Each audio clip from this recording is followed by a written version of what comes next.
Thank you. Please be seated.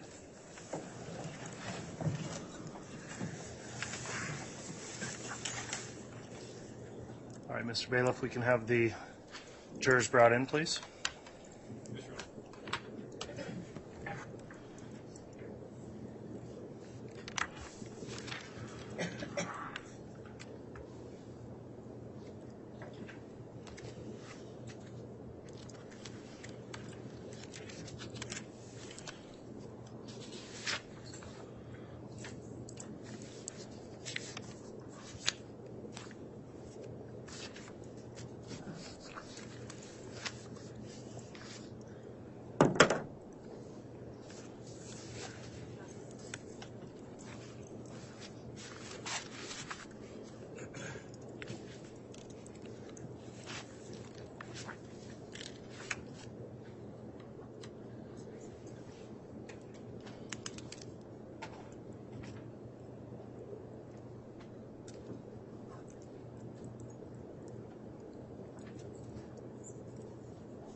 Okay, thank you.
All right, thank you, Mr. Bailiff. Please be seated.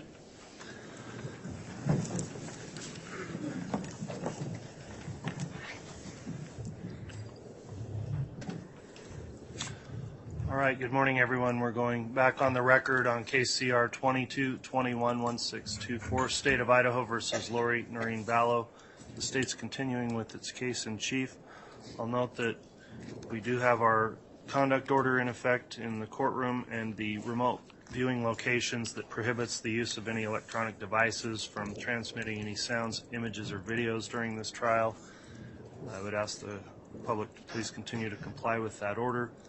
I would also note all the jurors are here and accounted for, and I believe we've received the juror affirmation from all the jurors. Is that correct, Mr. Bailiff? Yes, Your Honor. All right, thank you, and thank you again to the jurors for your continued service. When we left off yesterday, Mr. Wood, you were conducting your direct examination, I believe, of Agent Daniels, and I'll just briefly inquire as to Agent Daniels and insured. Did you view any of the trial testimony in this case between yesterday and today when you're testifying again? No, sir. Okay, thank you for that. I'll remind you you're still under oath for your testimony, and Mr. Wood, if you'd like to continue with your direct, you can. Thank you, Your Honor.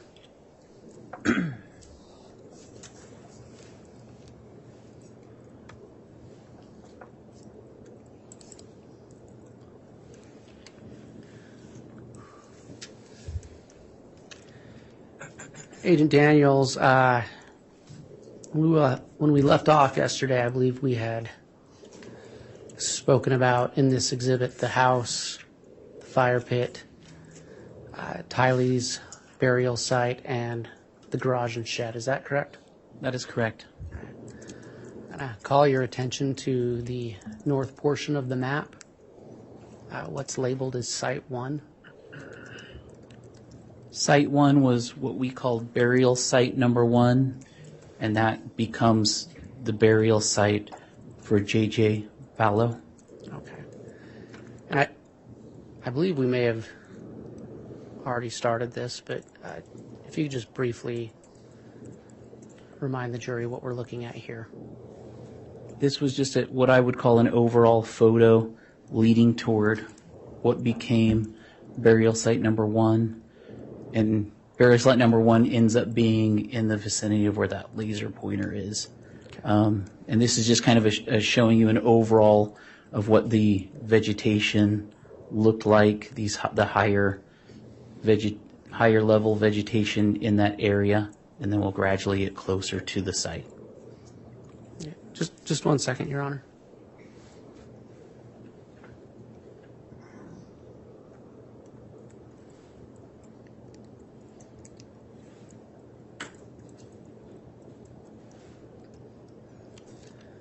Can you briefly describe what's in photograph 149? This is just a photograph as we get closer now to burial site number 1, and this is the actual burial site here. So you can see the thicker vegetation, higher vegetation around the burial site, and then the actual burial site has the thinner layer of vegetation on top. And then when you're there in person, you can see that it was actually a little raised berm that was the actual burial site. Okay. And I believe that we covered this photo yesterday, and in this photo. Correct. And just to refresh everyone's memory, was this the preparation site or preparation of site 1?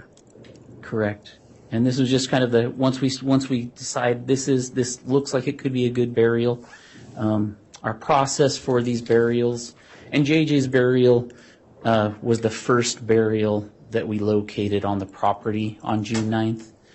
So our process, what we want to do when we process these burials or potential burials at this point, is we just want to kind of establish a perimeter for what we think that burial, where that burial is, and then we just want to start excavating or digging down, and anything that becomes significant as we're digging down, the team leader will just make a determination, okay, that looks pretty significant, let's stop, let's take photographs, let's take some faro scans of that layer, just to document that for later, to try to tell the story of how these remains were buried, whoever the suspect or suspects were that buried these human remains. We just want to show that story down the road, like a circumstance like this, to a jury.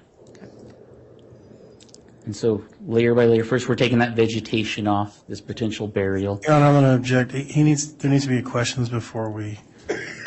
I'll It's ask sustained. a It is just a narrative, Okay. and I'd ask Mr. Wood and the witness, it does need to be an exchange of question and answer. Okay, thank you. Agent, I believe we saw this photo yesterday, but if you could just briefly summarize again, just to refresh the jury's memory, what we're looking at in photo 173. So after we've removed that vegetation off the top, this is the next significant layer. So now the vegetation's gone, and now we can see those rocks that were protruding through the ground. And what's interesting now is just the precise way that these rocks are laid out. You can start to see the cut roots around this grave, especially the bigger roots. So somebody's taken time and effort to cut through these roots. And then you can start to see some board. Agent, to clarify, when you say someone has taken time to cut those roots, was it your team that cut those roots, or were they already cut? They were already cut, so our team did not cut these roots. So this is just how we found these roots in this grave or burial site number 1, as we called it at this time. And when we were there at this stage, we didn't know if this was burial site number 1 or if there would be human remains here.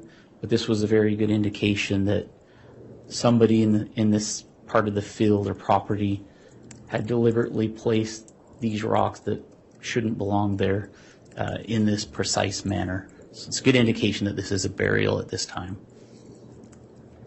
And what did you observe in photo 181? So once the stones and rocks were removed from that last layer, this was the next layer. So underneath those stones, rock, there's 2 planks that were observed. And so that was a good point to stop, take more photos, and do some scans. And again, you can just see the same tree roots keep becoming exposed. Detective Agent, you've described these boards and these rocks. Have you had, through your work with ERT, multiple experiences discovering and uncovering clandestine graves? Yes. So through my experience, I've probably excavated approximately 5 to 7 burials. Out of all of those burials, this is the most precise. Somebody's taken the most effort to bury these remains. And what I mean by that is I haven't Agent, seen it. Oh, Here, let me ask the question. Sorry, Agent. From your experience, you talked about the deliberateness of those items placed there.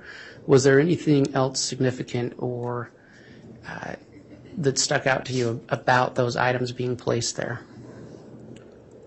so by placing these planks and rocks, a couple of things stuck out to me, and that would be you would do that in order to prevent wildlife potentially from getting to your human remains. So if wildlife got to the human remains, they could then scatter those human remains.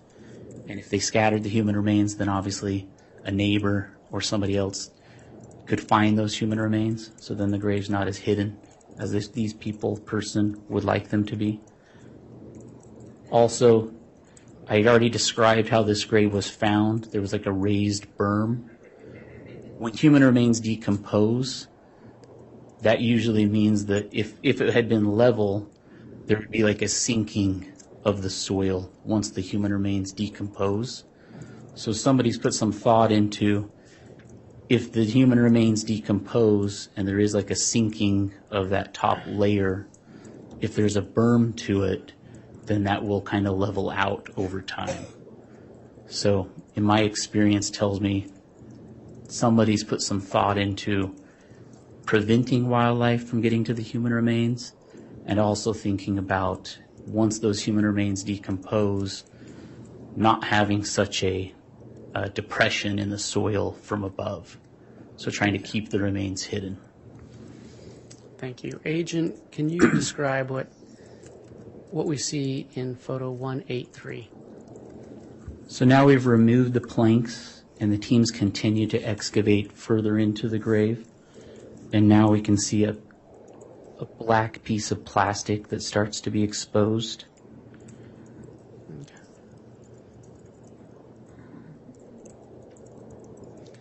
And can you describe what we see in photograph 190?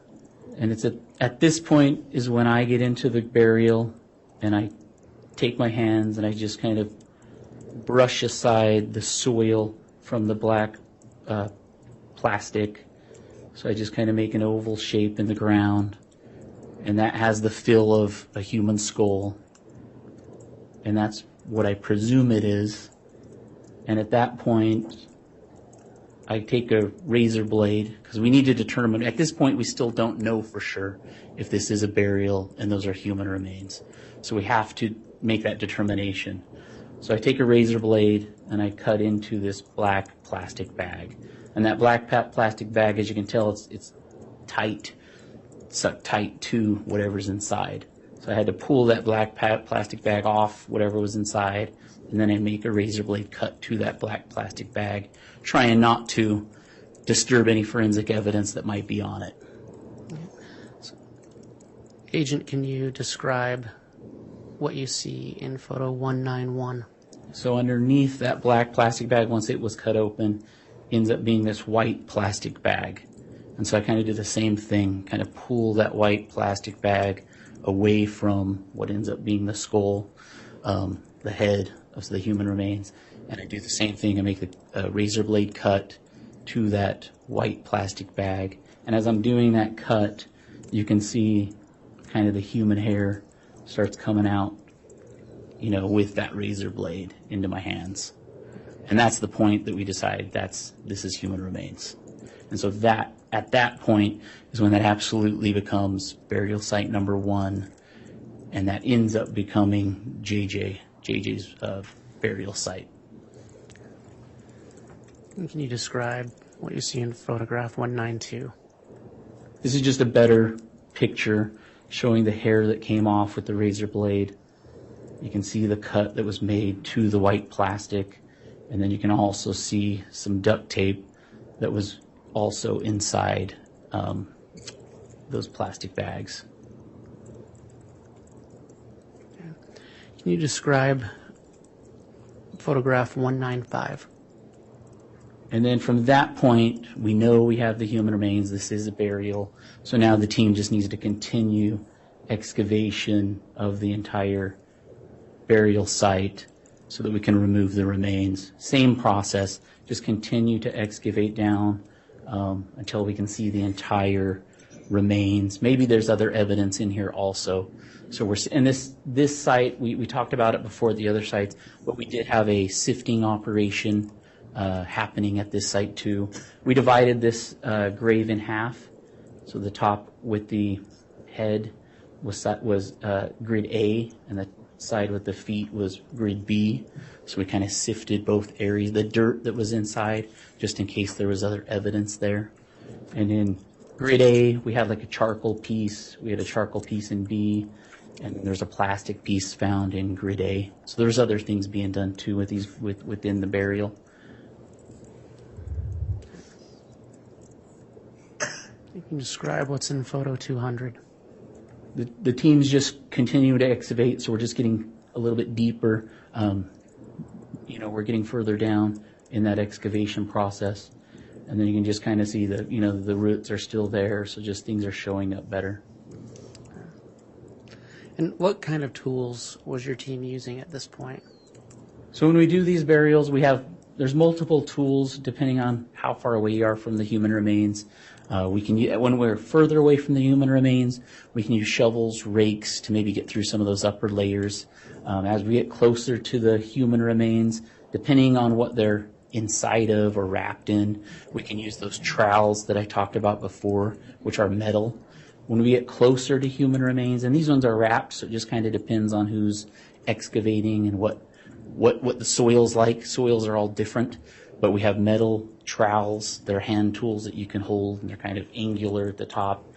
We have wooden tools, so we like to use, if we get closer to flesh or organic material, we have wooden tools.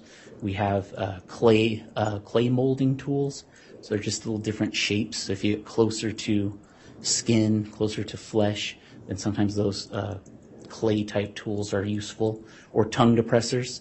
Everybody knows what a tongue depressor is. Those are really good tools if you get closer to skeletal remains, so you're not damaging skeletal remains. So anyway, we have a wide variety of tools we can use. So it just depends on what we're facing in these different burials.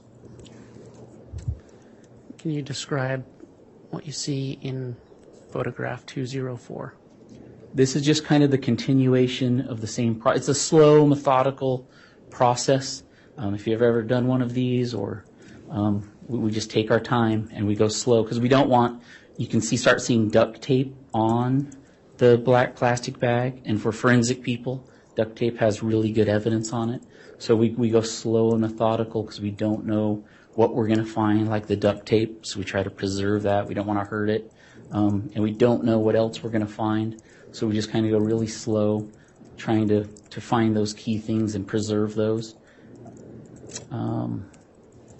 So we just keep going down, and maybe that duct tape, something just every so often we'll just, again, it's the team leader's discretion when we stop, take photographs, and just try to, so when we're at this stage, just try to have these photos for everybody to review later. Okay. And can you tell us what you see in photograph 209? So now we're pretty much complete with the excavation of the human remains, and now we're ready to remove those remains. And what do you see in photo 215? So once those remains were removed, provided to the coroner, this just shows that there was decomposition that was leaking out of those plastic bags and has been left inside the burial. And then we did take samples of that decomposition.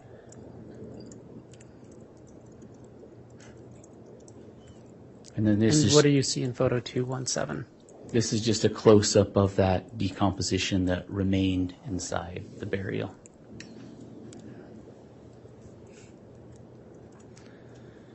Can you describe what you see in photograph 240? This is just showing some of those pieces of evidence or the rocks that were on top of the burial, one of the first layers, and then the planks that were on top of the burial. So some of those first layers that we had removed and then later took as evidence. And then all of the evidence from this burial was provided to the Rexburg Police Department, and then the human remains were provided to the coroner. And can you describe what we see in photo 268? And then this was the first burial that we found on the property. And so at this time, it was really important that we went deeper after we found the remains, and went wider after we found the remains, because at this time we weren't positive. We were still looking for Tylee's remains. So now that we had found JJ's, we knew, hey, Tylee's around here somewhere. So it was super important that we used the tractor. Is Tylee buried underneath JJ? Is she somewhere in this vicinity? So we just had to use that tractor to try to see if Tylee was in this same area. So this was kind of the first time we used the backhoe to just kind of expand a little bit around where JJ was, just in case. And did you find anything else in burial site 1? We did not.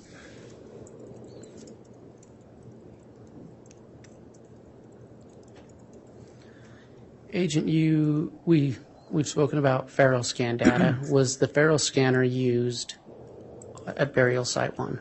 It was.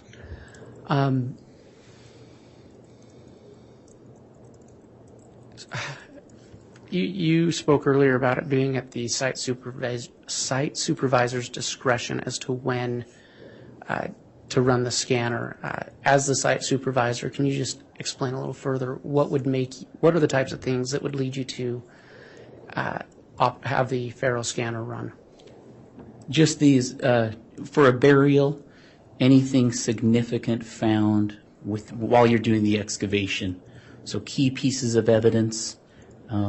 In this case, you see a layer of rocks that are over a burial. You see the layer of planks over a burial. You know, when the second a black plastic bag shows up that could be the head. You know, that's those key things. You want to try to capture those, whether it's photos, scans. There's multiple ways to capture those things. In this case, we chose to do the photos and the scans with the Faro scanner.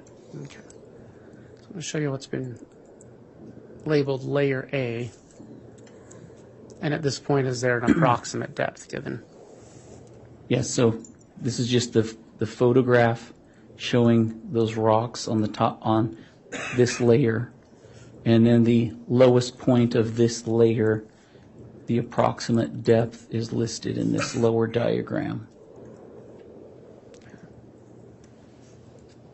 And in layer B? So the lowest depth of the excavation from this photograph is just highlighted right here with that line. And again, you have in the diagram just from 1 foot, 2 foot, 3 foot. And layer C? And that depth is just kind of noted. The lowest depth from that picture is just kind of highlighted right there with C. And what can you describe for layer D? Just from this photograph where we were at that time, the lowest depth that was scanned was right there, so just under a foot. Okay. And finally in layer E. So this is when that excavation was complete. We were ready to remove the remains, and then the lowest layer scan depth that when that picture was taken was just above 2 feet. Okay.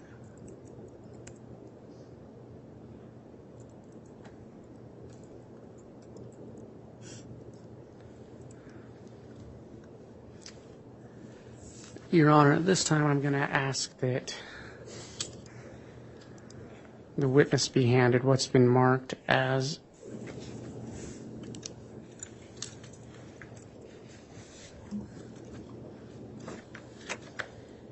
Exhibits 170A through 170U. And I would, well, wait till he sees them. And the copy has been provided to counsel in the court.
Agent, can you briefly review what's been provided to you in 170A through 170U and let me know when you've had a chance to review it?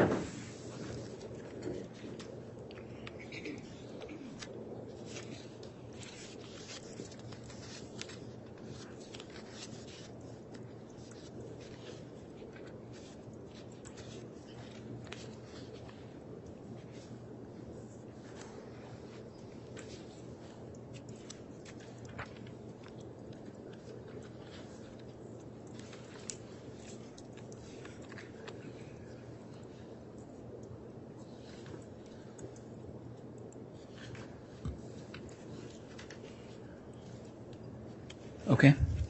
Do you recognize that exhibit? Yes. What does it purport to be? Looks like our ERT photos that were taken June 9th and June 10th. And are those, so are they the same photos that were used in your exhibit? Interactive, yes. Are those true and accurate representations of what you observed on June 9th and 10th? Yes.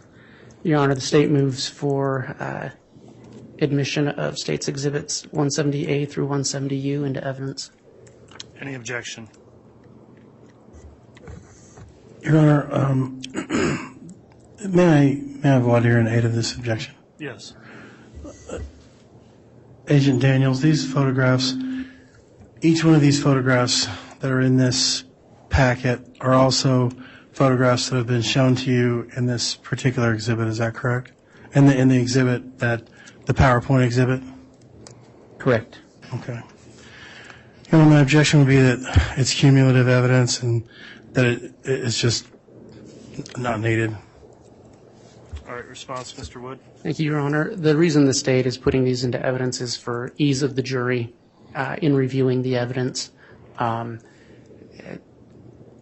Where this exhibit is interactive and they may not be familiar with it, it's just a simple paper copy of the pictures. So it's just simply for the ease of the jury. All right. Well, I would note that Exhibit 171, which is the interactive exhibit, does have these photographs already within it. There's an objection made that it's cumulative. I am considering that objection because the photographs are essentially all being proposed to be admitted 2 times, the same photographs. However, given the nature of the different format and having considered whether or not there'd be any undue prejudice to have the paper copies of certain photographs, I'll find that it's not cumulative and it may assist the jury, would not be overly prejudicial, so I'll allow for the admission of exhibits 170A through 170U to be admitted.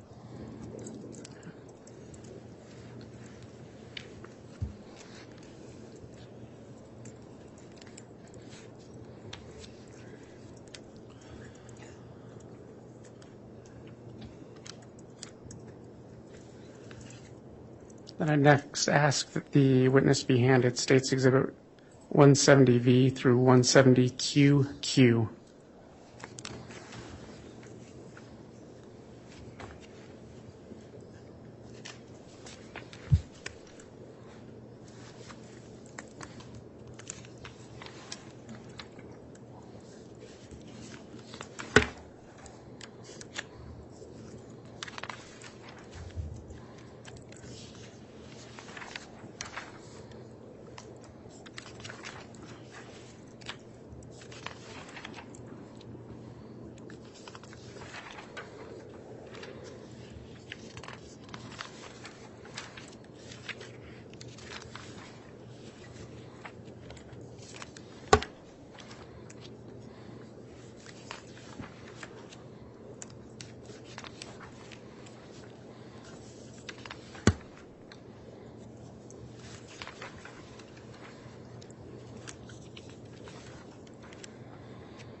Agent, can you review State's Exhibits 170V through 170QQ and let me know when you've had a chance to review them?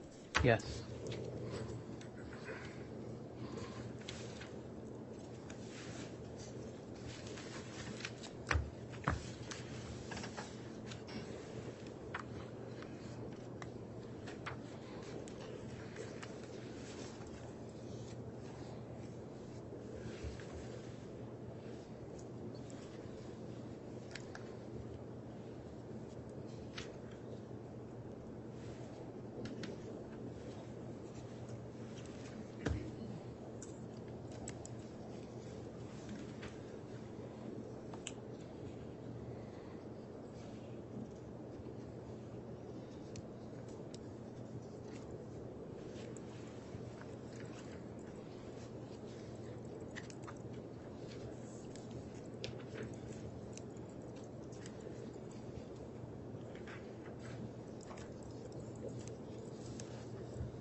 Okay, I've reviewed them. What is State's Exhibits 170V through 170QQ? They're photos that were in the interactive and photos that the ERT photographers took from the June 9th and 10th crime scene. Okay, and do you recognize those photographs? Yes. And are they true and accurate representations of what you witnessed on June 9th and 10th? Yes.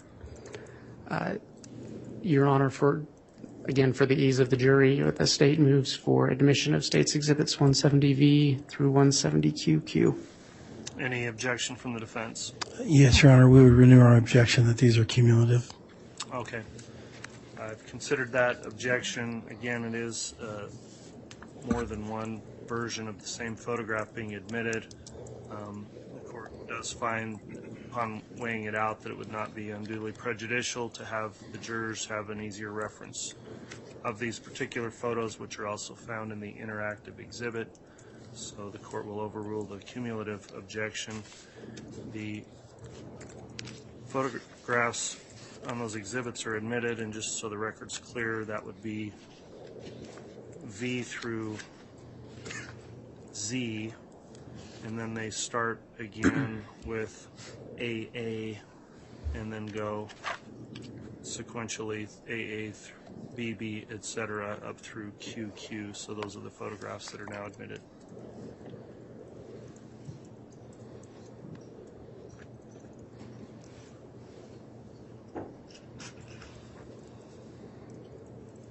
And then if this witness could be handed State's Exhibit 170RR through 170XX.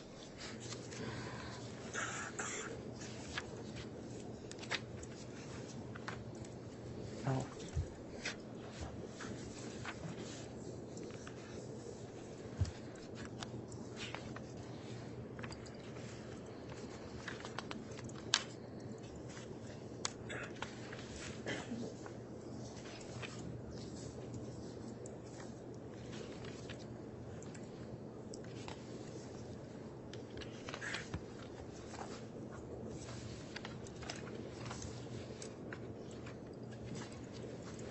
Looks like there's 2 copies, is that right? Yeah, I accidentally handed you my copy as well. Okay.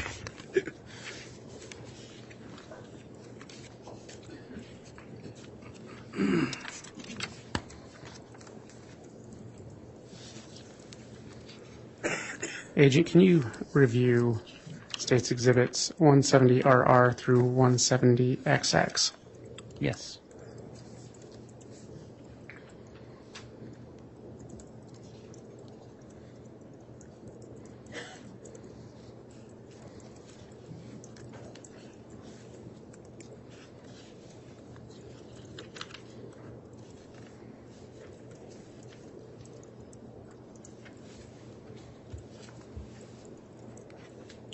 Okay. Agent, what is State's Exhibits 170RR through 170XX? They're photographs from the interactive. Okay. And what portion of the interactive exhibit are they the photographs of? They're from the house. Okay. And are they true and accurate representations of what you observed and witnessed on June 9th and June 10th of 2020? Yes, they are. Your Honor, the State moves for admission into evidence of 170RR and through 170XX. Any objection from the defense? Your Honor, the defense would object to these being cumulative. All right, thank you, Mr. Thomas. The court's again considered that objection. While these photographs are already incorporated into the interactive exhibit, I determined that they may be an alternative way for the jurors to more easily access the photographs and would not be unduly prejudicial. So I'll overrule the cumulative objection and allow for the admission of exhibits RR sequentially through XX.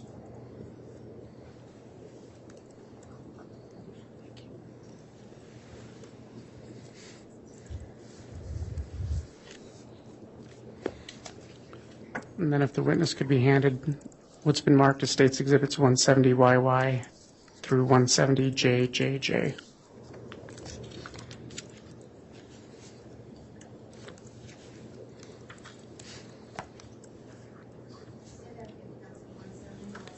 $170YY through 170JJJ.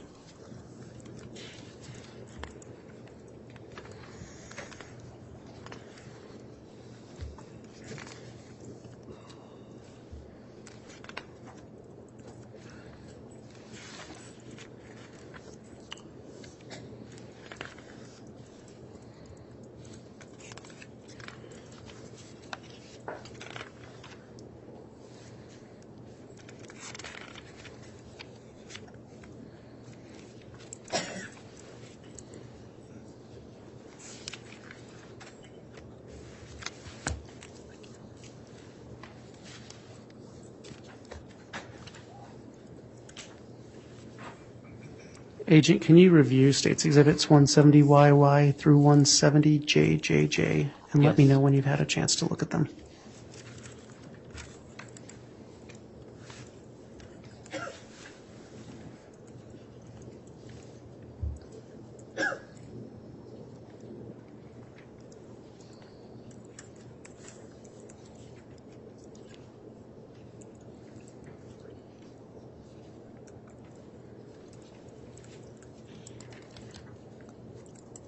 Okay.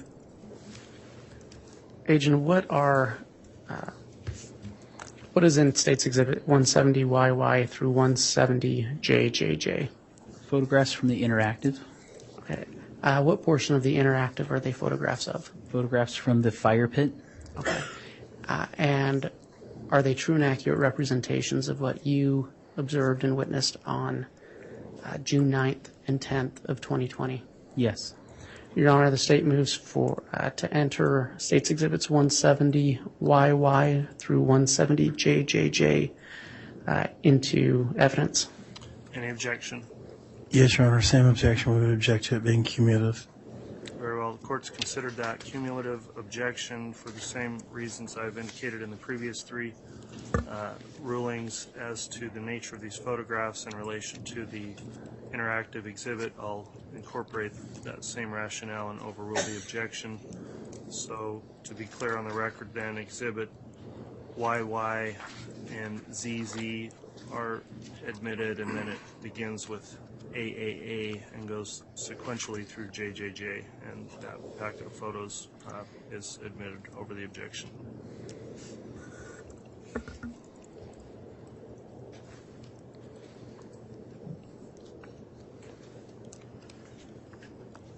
And then if the witness could be handed States Exhibit 170KKK through 170WWW.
Agent, can you review States Exhibits 170KKK through 170WWW and let me know when you've had a chance to look over them? Yes.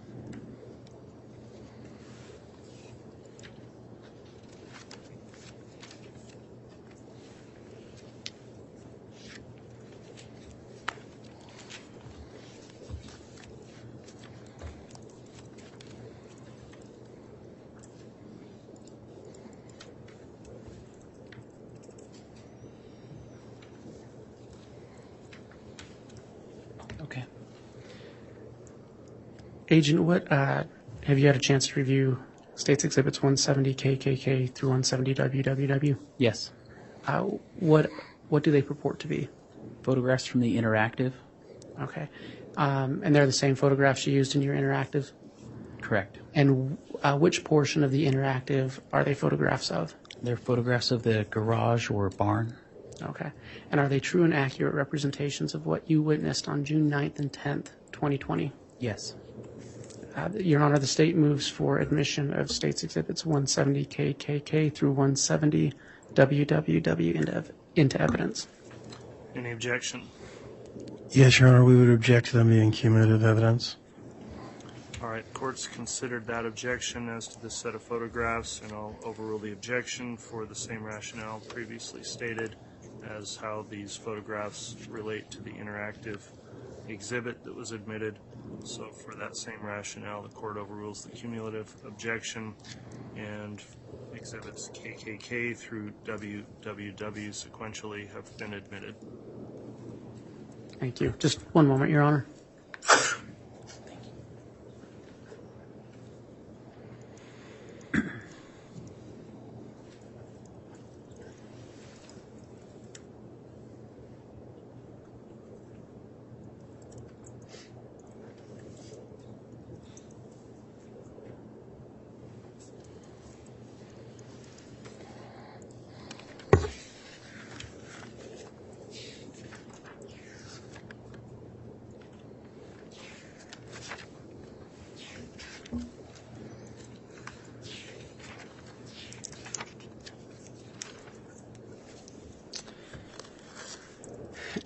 Agent, can you,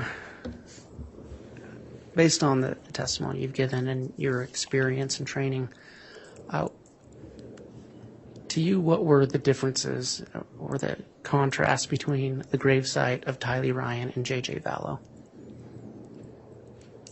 I thought there was a big difference between JJ's burial, which was our first burial that we uncovered that we just talked about, where the stones were covered in such a precise way, and the planks were there, and JJ's human remains were all intact, wrapped in the plastic bags, and then the white bag at least was on his skull from what we saw, versus burial site 2, where we at first couldn't even tell they were human remains.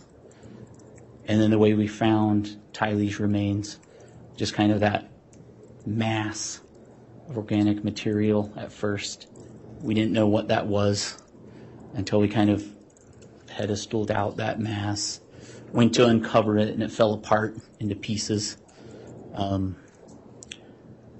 Saw the burned, charred remains of Tylee's remains. So just such a big contrast for us as a team, going from JJ's, how precise everything was placed, the stones, the planks, the wrapping of the body, all intact, versus Tylee's melted, charred mass, how that was placed in that burial. The items we found in the fire pit, and at the time we didn't know, as an evidence team, we didn't know the connections, if any, but just all those evidence items that we found, but just a huge difference. So Okay. I think that's the best way to describe it from my Thank you. standpoint, being ERT that day. At this time, the state has no further questions, Your Honor. All right, thank you, Mr. Wood. Mr. Thomas, will you be conducting cross?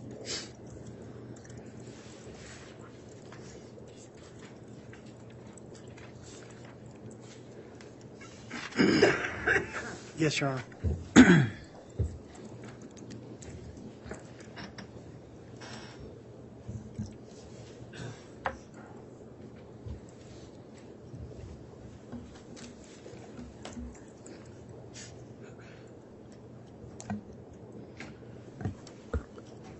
How you doing today, Agent? Good, thank you, sir. Good. You indicated that you've been on the ERT team for somewhere between about 13 years. Is that right?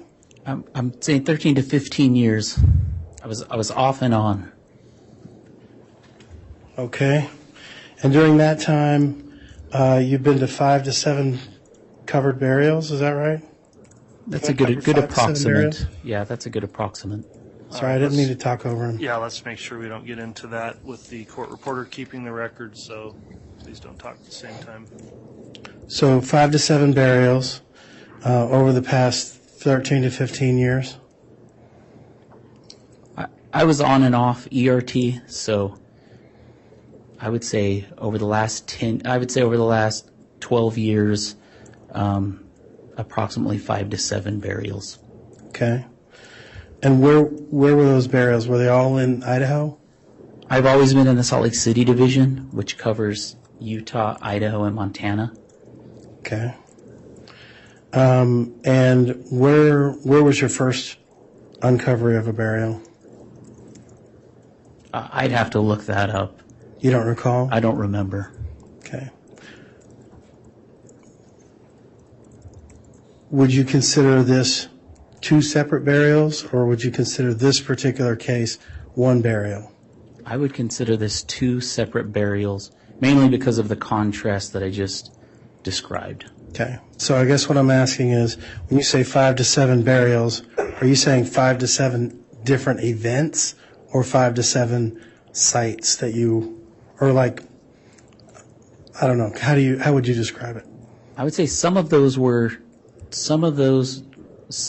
burials were in the same burial, and some of them were individual in one burial. Okay. So how many sites, like how many times have you gone out and done a burial uncovery over the course of your career? I'd say approximately 5 times. Okay. So, I'd have to review a bunch of reports in order Okay. to give you very specific details. all right.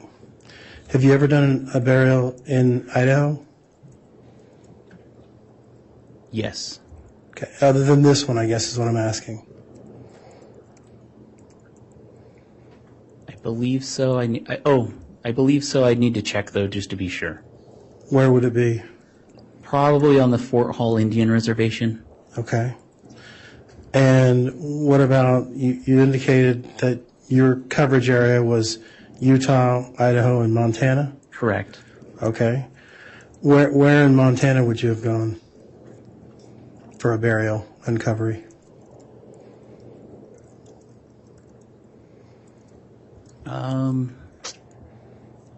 We recently were in, well, I probably shouldn't say the place. I probably shouldn't talk about specific cases. Well, it kind of goes to your credibility as to, you seem to have a little bit of knowledge recall issues, and so, How about I just say near Missoula, Montana? okay. I've been on call-outs near, let's say, Moscow, Idaho. Okay. And a lot of those involve fire pits. So I've done multiple fire pit excavations, and that's excavating human remains from fire pits. Okay. And there was a fire pit in this particular excavation? Correct. That's why I think those are important to mention. Okay. All right. And so when you do these, you mentioned how you kind of made it sort of a grid, right? Correct. All right. And on the grid of the fire pit, it wasn't like exact squared off. We're going to do 3 foot by 3 foot grids, right? And we're going to sift everything in that 3 foot section, and then we're going to move to the next section, and everything that gets pulled from that section gets put in this pile, right? That's not how it worked. We created our own grids, so we didn't have 3 foot by 3 foot grids. We just created our own grids that we showed on the map. Right. And then we sifted things from different grids. Okay. So what we collected from one grid was collected out of that grid. So we did keep track of what came from one grid and then collected that as evidence. And where did those, like they were in the fire pit area, there were 4 grid areas, right? There was 4 or 5. I'd have to look at our chart. 4 or 5. Okay. So the fire circle itself, was that one grid? Yes. Okay. And anything outside of the fire circle, there was a box or some sort of a, not necessarily a square, but some sort of an angular area, right? There were grids outside of the fire pit, and the fire pit was one grid. Okay. And everything that you collected inside the fire pit went to a specific area? Correct. To a specific blue tarp? That went to a blue tarp. That went to a sifting area and was sifted. Okay. And the other areas within that fire pit area that had other grid areas, were they sifted in a different spot or in the same spot? I'd have to check with our team members. I don't know if we sifted the other areas. Okay. So you definitely sifted the fire ring. Correct. But you're not sure if you sifted anything outside of the fire ring. Yeah, I don't know. I have to ask the other team members if we sifted anything from the other grids. All right. Well, we had about 3 years to prepare for this. This didn't come up over the last 3 years? I didn't discuss this, no. Okay. All right.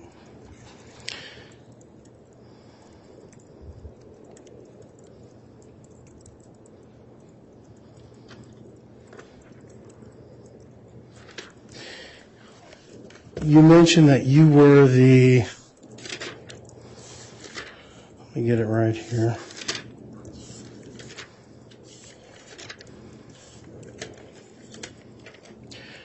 Currently the team leader of the ERT. Is that right? Senior team leader for the evidence response team. Senior team leader. And is that like the highest up you can go? Like everybody answers to you? I'm over all of the evidence response team members in Utah, Idaho, and Montana. Okay. So in your region, you're the senior team leader for Correct. the ERT. Okay. Correct. But there are other regions and they have senior team leaders as well? Correct. All right. And have you, on this particular case, met with any of those other senior team leaders in other areas of the country? No. Okay. I have, in preparation for this search warrant, I did discuss this case with the evidence response team unit, and they oversee, they're based out of Quantico, Fredericksburg, Virginia, and they oversee all of the evidence response teams nationwide. Okay, so the evidence response team, or the evidence response unit oversees the evidence response teams. Correct. Okay, that's kind of where I was going with that. Okay. Thank you, that's all I have. All right. Any redirect from the state? No, Your Honor. All right, that'll conclude the testimony then of this agent. If I'll inquire of the state, is he going to be recalled potentially, or can he be released from any subpoena? Your Honor, we believe we're done with Mr. Daniels, but just as out of a precaution, we would not ask to release him from a subpoena at this time. Okay, that'll conclude your testimony then, and just the state will contact you if you think they think there's a reason to recall you at some point, so you'll remain under subpoena at this time while the trial's still going. The bailiff help escort you off the witness stand then, and the state can get prepared to call another witness. Thank you. The state would call Dr. Garth Warren.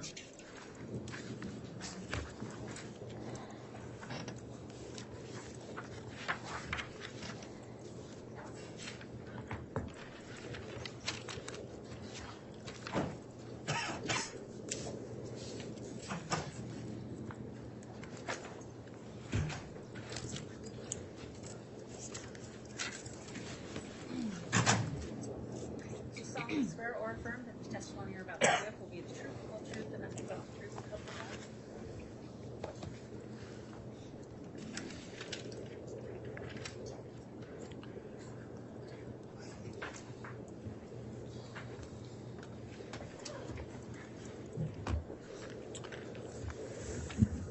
All right, now that the witness has been sworn, I'll just briefly inquire. Dr. Warren, have you viewed or listened in on or in any way reviewed any of the trial court testimony before you took the stand here today?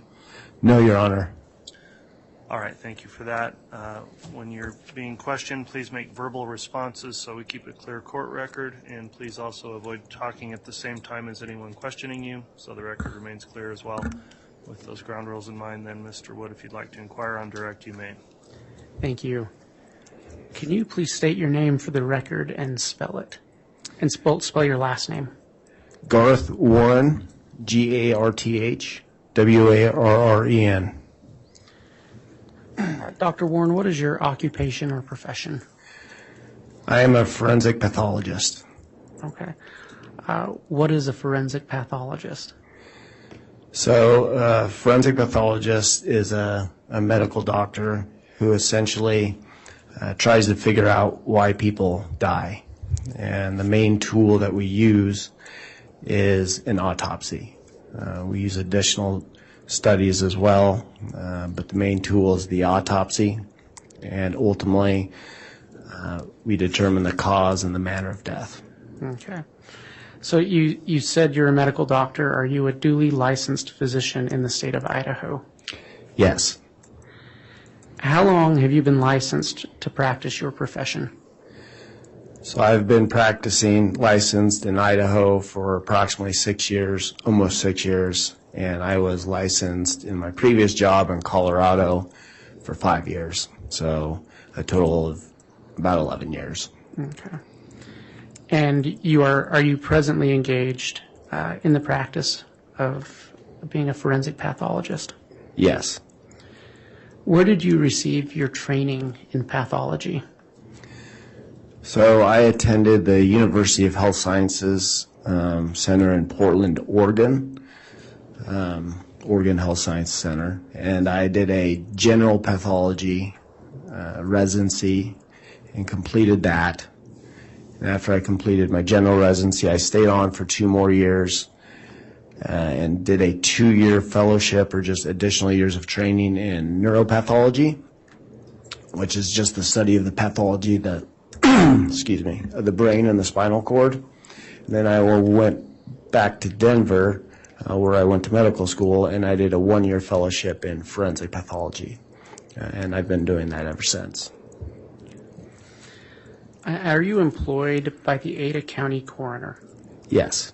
And what are your duties as a medical examiner in Ada County? So certain types of deaths fall under our jurisdiction at the coroner's office. Typically, those are non-natural deaths. They can be natural deaths, a sudden unexpected natural death in a young individual where the cause of death isn't apparent. We would take jurisdiction. But really anything else, accidents, suicides, homicides, any suspicious cases would fall under our jurisdiction. So we have a whole team at the Ada County Coroner's Office. I play one role as the forensic pathologist. I essentially will either perform an autopsy or some kind of examination to try to determine why people die when they come into our jurisdiction. Okay. To your knowledge, does the Ada County Coroner's Office have a contract with Fremont and Madison counties for you and other medical examiners to perform autopsy work? Yes. Okay. During your experience in the Ada County Coroner's Office, approximately how many autopsies have you performed? So it's usually between 200 and 250 autopsies a year. And so I've been practicing in Idaho for almost 6 years, so about 1,200 to 1,500 cases. And if you include Denver, it's between 2,000 and 2,500 cases. Okay. Are you on the staff or are you affiliated in any way with any universities or academic institutions? Yes, I am a adjunct professor at ICOM, Idaho College of Medicine, that's in Boise. We frequently have medical students who come and observe autopsies, especially those who are interested in going into pathology.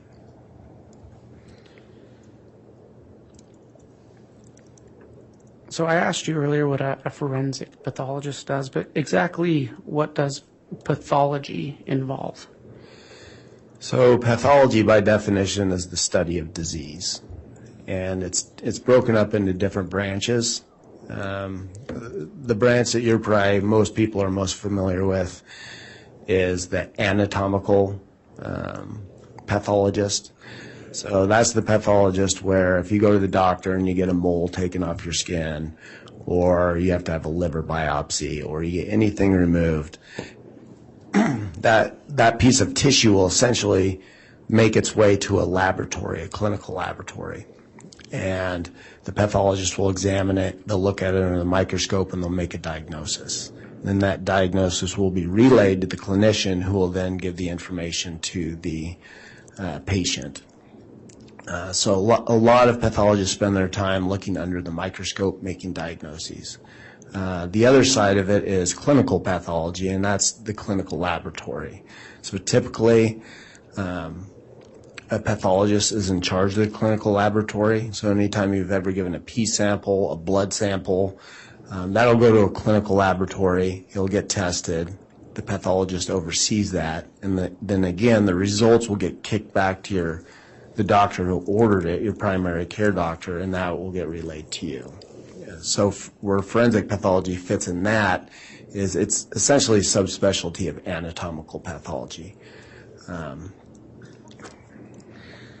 you a member of any specialized medical or scientific groups or associations? Yes, I am a member of the National Association of Medical Examiners. They're essentially the governing body of coroners and medical examiners across the country.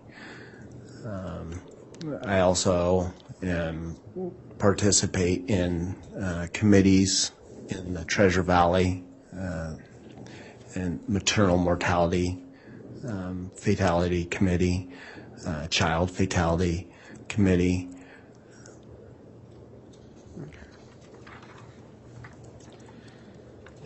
Are you a member of the American Board of Pathology? Yes.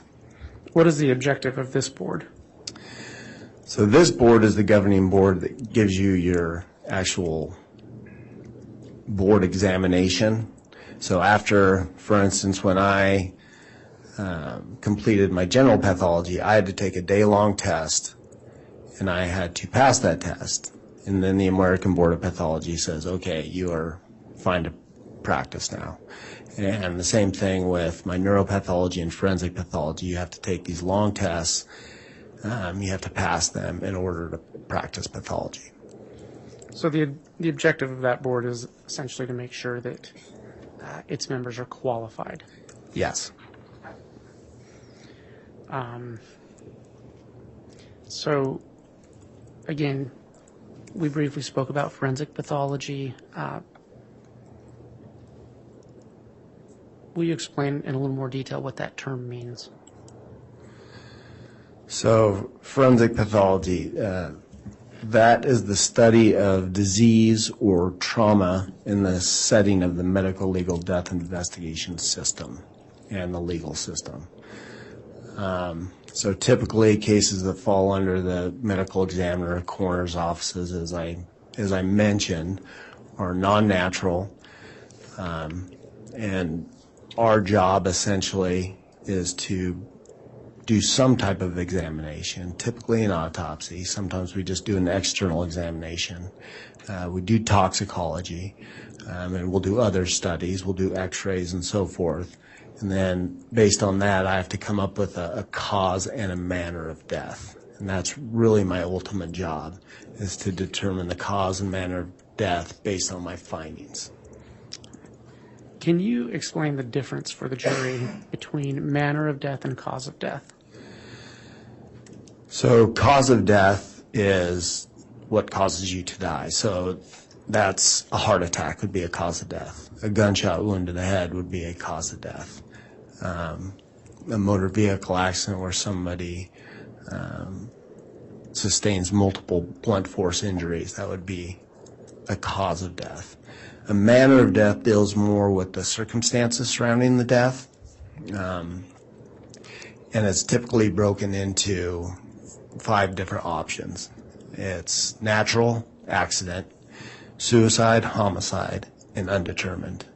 So every time you do an autopsy, you do the cause, and you determine the manner. One example I always give for manner is where the circumstances, and this kind of goes into play why the circumstances are so significant, is if you have somebody with a gunshot wound to the head, well, that could be self-inflicted. That could be a homicide. Somebody else did it. Could potentially be an accident. And sometimes the findings on the body would look exactly the same. So in order to determine the manner, you have to have a good idea of what the circumstances were when that individual was found, the law enforcement reports, and so forth, to accurately determine the manner of death. Based on your expertise, can you tell the jury what an unattended death is? An unattended death typically means that the death is unattended by a clinician. So most state statutes, including Idaho, is if somebody dies, for instance, in the hospital, that's an attended death. There's doctors all over the place in the hospital. An unattended death would be somebody who dies outside of the hospital in the absence of a doctor's presence. So at their home, that would be considered an unattended death. If somebody's found, say, in a park, that would be an unattended death. Is there a general procedure that you follow when performing an autopsy? Yes. What is that? So typically the first time I see the decedent or the body is in the morgue, is in the autopsy morgue. Typically the body is received in a body bag. Sometimes it's sealed to preserve evidence on cases that are suspicious or homicides. Sometimes it's not. So the body is received in a body bag. We open the body bag, and the first thing I do is I observe just the decedent as is. So what were they wearing? Did they have any personal effects? Is there any evidence of medical intervention? And once those are documented, I will take off the clothes, we'll take off the medical intervention, we'll gather evidence if needed. That's going to be case by case. And then we'll get the body naked, and then I'll do a head-to-toe exam, which is called the external examination, where I'll describe the hair, eye color, ears, fingernails, pretty much everything from head to toe, and I'm essentially looking for anything that could be a cause of death, any natural signs of death, any trauma. And then once I'm done documenting that, I will do the internal examination, and that's what most people think about the autopsy. We will make incisions that allow us to look at all the organs in the body, the heart, the lung, the liver, and so forth. And with those organs, we'll weigh them, we'll examine them, we'll dissect them. Again, same idea. I'm looking for anything, any natural disease process, any traumatic injuries that could explain the decedent's death. Also during the autopsy, we obtain specimens for different reasons. We typically try to get blood, urine, and vitreous fluid, which is fluid from the eyeball, and we'll use those to perform a wide variety of different tests. We can do toxicology, we can look at electrolytes in the body, we can look for glucose, if somebody has diabetes. So we collect all those as well. During your years as a medical examiner, have you had occasion to observe many cases in which the manner of death was homicide or was linked to a homicide? Yes. Okay. Do you know approximately how many? I would say on average about 20 a year for 10 to 11 years, so over 200. Okay. Doctor, were you involved in the autopsy of Joshua Jackson Vallow? Yes. Okay. If it's okay with you, I'm going to refer to him as JJ from here on out.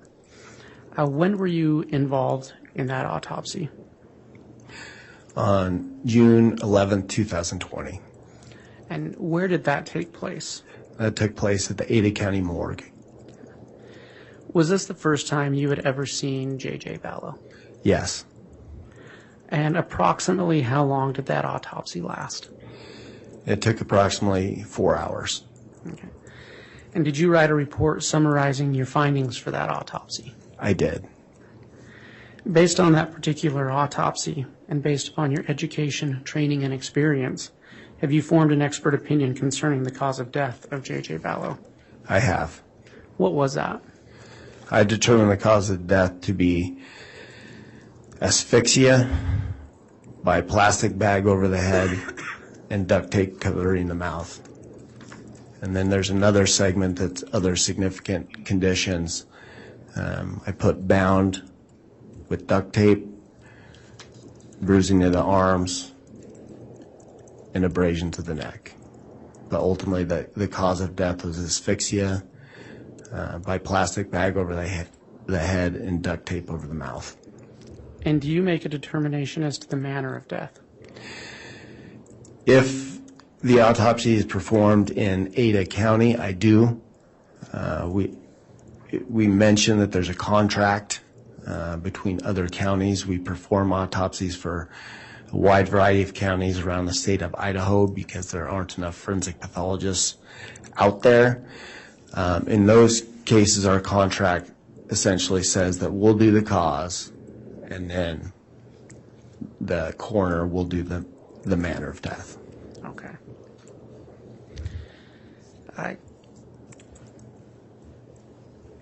When you commenced your autopsy of JJ Vallow, can you describe for the jury what you initially observed? So initially, the body came within a sealed body bag, and it's sealed because we want to preserve evidence. It's just a way of us feeling confident that nobody's gotten into the bag or something's happened. So it's for evidence preservation. So we broke the seal on the bag and opened that bag up, and then the body was further enclosed within a black plastic tarp that was held together with multiple strips of duct tape. And then we opened that up, and that was the first time that you could actually see the body. Right from the beginning, there were some things that obviously jumped out. One, there was a white plastic bag over JJ's head, and it was wrapped around the face multiple times with duct tape all the way down to the neck. In addition, the forearms and the hands were bound with duct tape, and the ankles were bound with duct tape. JJ was wearing red pajama tops, red pajama bottoms, and black socks. Another thing that was quite obvious is the body was in a state of decomposition. There was decomposition fluid and dirt and mold on the pajama tops and bottoms. You could tell even with the clothing on that the body was in a state of decomposition by the color of the skin. And at that point, we essentially took photographs, documented how the body was received, and then we proceeded. Okay. So you mentioned you took photographs and documented how the body was received. Did you then conduct an external examination? Yes. What steps did you take in your external examination? So for the external examination, I guess backing up a little bit, with everything that was on the body, the clothing, the duct tape, the bag over the head, at that point, we started gathering our evidence. So what we did is we took the pajama tops and bottoms off, and we submitted that to law enforcement. We submitted the socks to law enforcement. The bag over the head with the duct tape, we made a single cut, removed it carefully, and we submitted that to law enforcement. With the duct tape around the arms, we made a single cut, unfolded that carefully, submitted that to law enforcement, and we also submitted the duct tape around the ankles. In addition to that evidence, we also did fingernail swabs for evidence. We did hand swabs. The fingernails actually were easily came off because of the state of decomposition, so we ended up just submitting all of the nails for evidence. In addition to that, we didn't really know what was going on with the case as far as could there be a sexual component or not, so we did oral, anal, and penile swabs just to be careful. And then in addition to that, we took pulled head hair, a portion of the rib, and that was actually done during the autopsy, and 2 molars from JJ for DNA purposes. Bone, the ribs, and the molars are a good source of DNA, and we kind of figured that DNA may be important in this case. So that was all the evidence that we got and submitted to law enforcement. And then as far as the external examination goes, like I said before, I do an examination from head to toe. And as I stated before, one thing that was obvious was the body was in a state of decomposition. The head took on a green discoloration, neck. Other parts of the body had a light brown, leathery appearance. That is consistent with decomposition.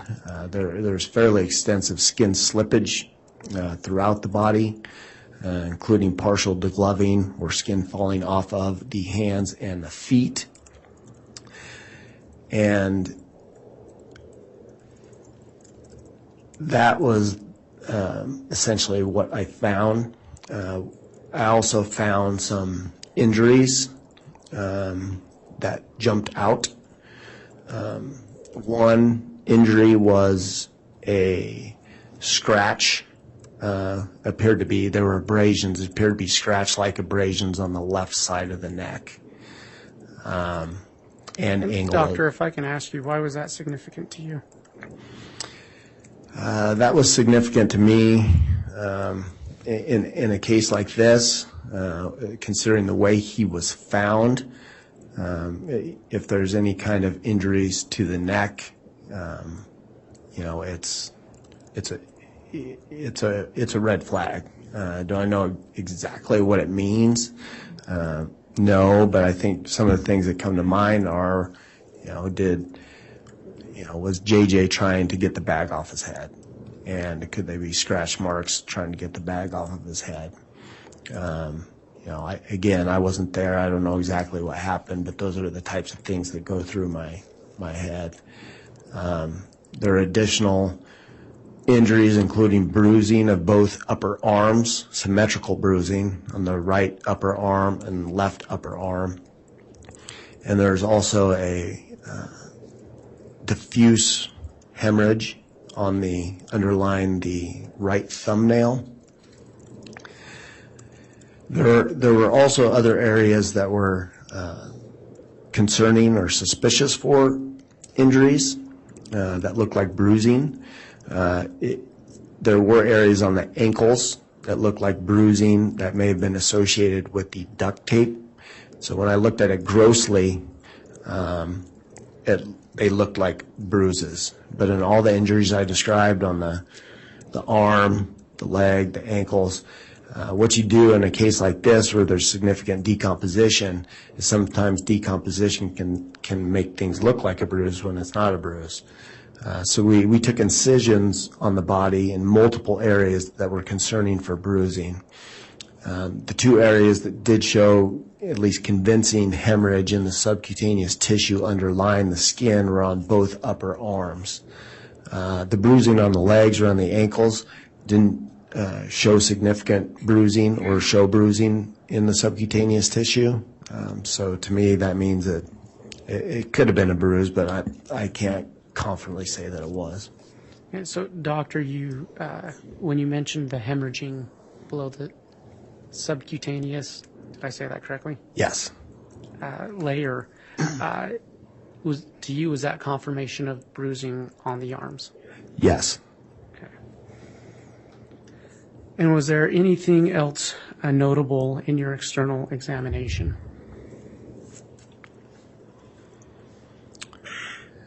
I believe those were the most significant findings that I can remember off the top of my head. Did you find any signs of disease in your external examination? No. Okay. And after your external examination, you conducted an internal examination? That's correct. Can you describe that process for the jury?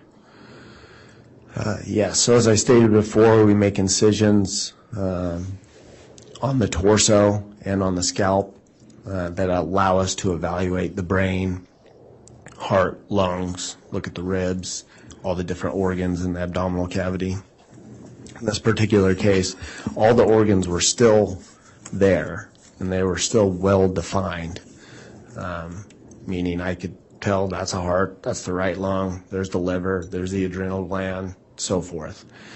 All of the organs, as to be expected, showed decomposition changes, but I did not see any trauma to the internal organs, and I did not see any evidence of overt natural disease to any of the organs. Did you check for rib fractures? Excuse me. Yes, I did. Actually, when you remove the chest plate, you get a good look at the ribs. And in this case, on a case where you're really looking hard, what you do is there's a thin layer of soft tissue, the pleura, that you actually, in this case, I pulled away to even evaluate so I could actually see the bone itself. And I did not observe any rib fractures. Why would you look for rib fractures? Rib fractures, depending on the case, and that can have different meaning. It's important for me just to document everything that I see and everything that I find. So one reason is simply documenting it. I may not exactly know what it would mean at the time, but it is a finding. You can get rib fractures from trauma. For instance, you're skiing and you fall down, you get rib fractures. You can get rib fractures from CPR. We know in this case no CPR was performed, so we didn't have to worry about that.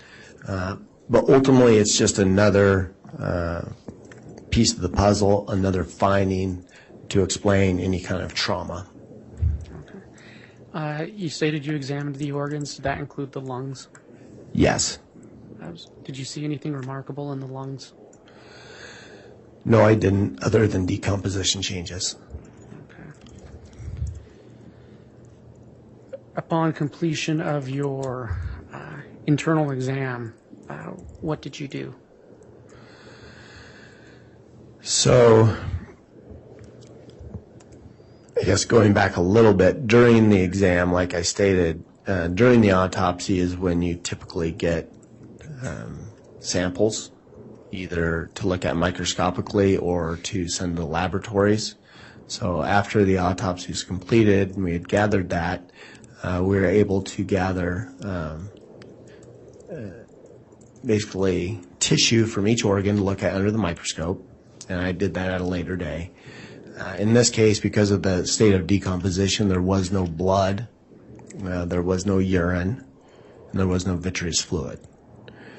So we ended up sending a sample of liver for toxicology, which is considered a good sample to send in a decomposed case when you don't have options for the other.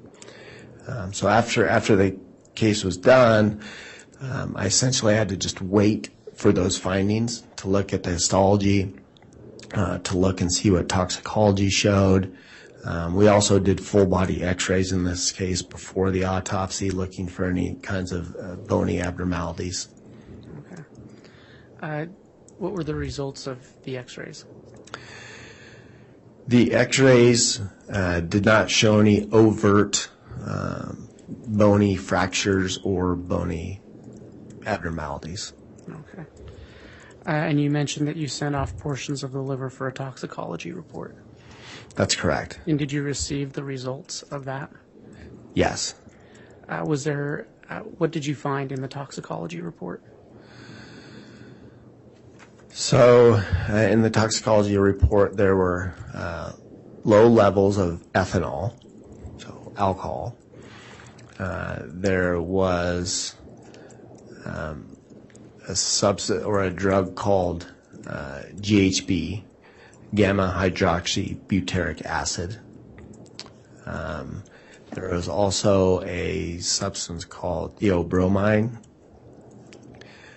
and I believe there's also caffeine. Do you know what theobromine is? Theobromine it can be found in cocoa and tea products. And GHB, what is that? So GHB, gamma hydroxybutyric acid, it's a drug, or one, it can be a drug, and it can be used for medicinal purposes or recreationally. For medicinal purposes, sometimes it can be used for narcolepsy. I think at one point in time it was used as a possible anesthetic or for anesthesiology. Recreationally, it's often referred to as liquid ecstasy. Some refer it to as a date rape drug. What it does, it acts as a depressant on the central nervous system. It can give you a sense of euphoria. It can give you a sense of calming, relaxation. It can increase libido. It can cause amnesia as well, which essentially would be loss of memory during the time that the substance is on board. So recreationally, it can be used for all of those things. And in addition, GHB is naturally found in the human body. It is predominantly in the central nervous system. And again, like I stated, it acts as a depressant, and it also can be found in lower amounts in the peripheral tissues. Okay, and were the amounts of GHB, how would you characterize the amount of GHB found in JJ Vallow? The best way to describe it is inconclusive. So GHB was found. So we know through literature, the medical literature, that GHB can be found in tissues, including liver, post-mortem. There's really no way for me to tell for sure whether this is just a naturally occurring product in the body that was there, or if JJ was given GHB. I can't say one way or the other based on the levels. Okay. Your Honor, we're about to enter a different portion of this questioning, and I wonder if this might be a good time for the mid-morning break. Okay, agreed that it is. So we will go ahead and take our mid-morning break and try to come back on in about 20 minutes or so. I know they are having some technical issues with the simulcast, so perhaps they can work on that. We'll see where things stand for that, but we'll take that mid-morning break and come back on soon. All right, please.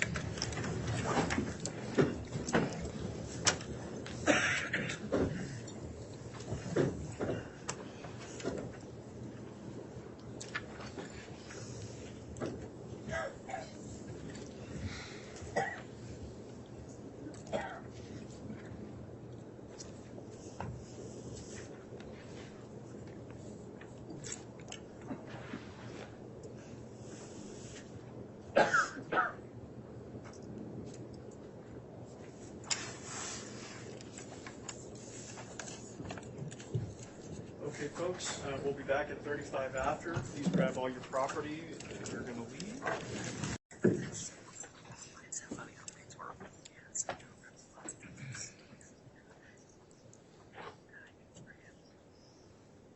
Thank you. Please be seated.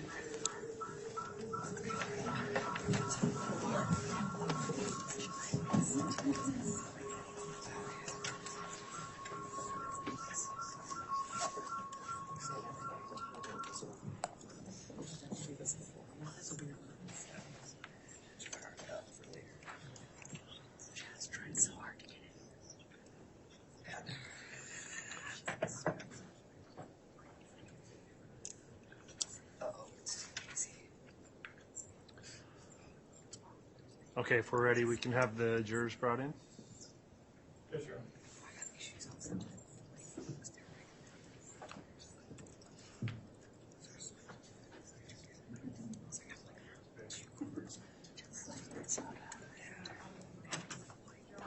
Yes. Okay.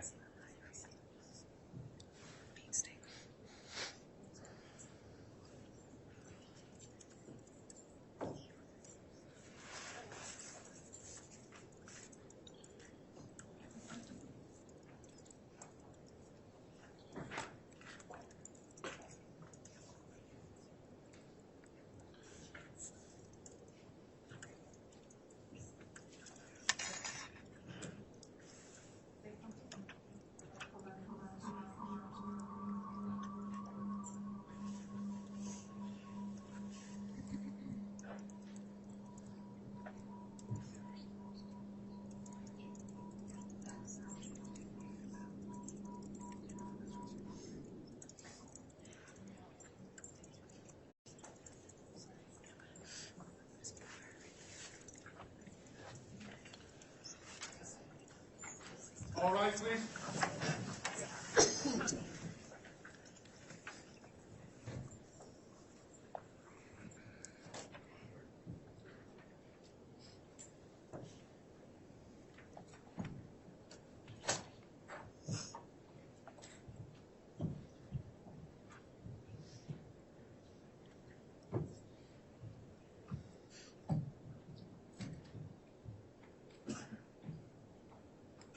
Here's our president camera for you.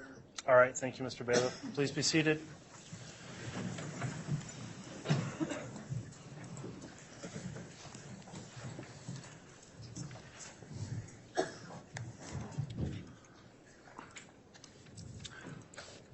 Okay, we're back on the record on case CR 22-21-1624, State of Idaho versus Lori Noreen Vallow. Mr. Wood, you can continue with your direct examination of this witness.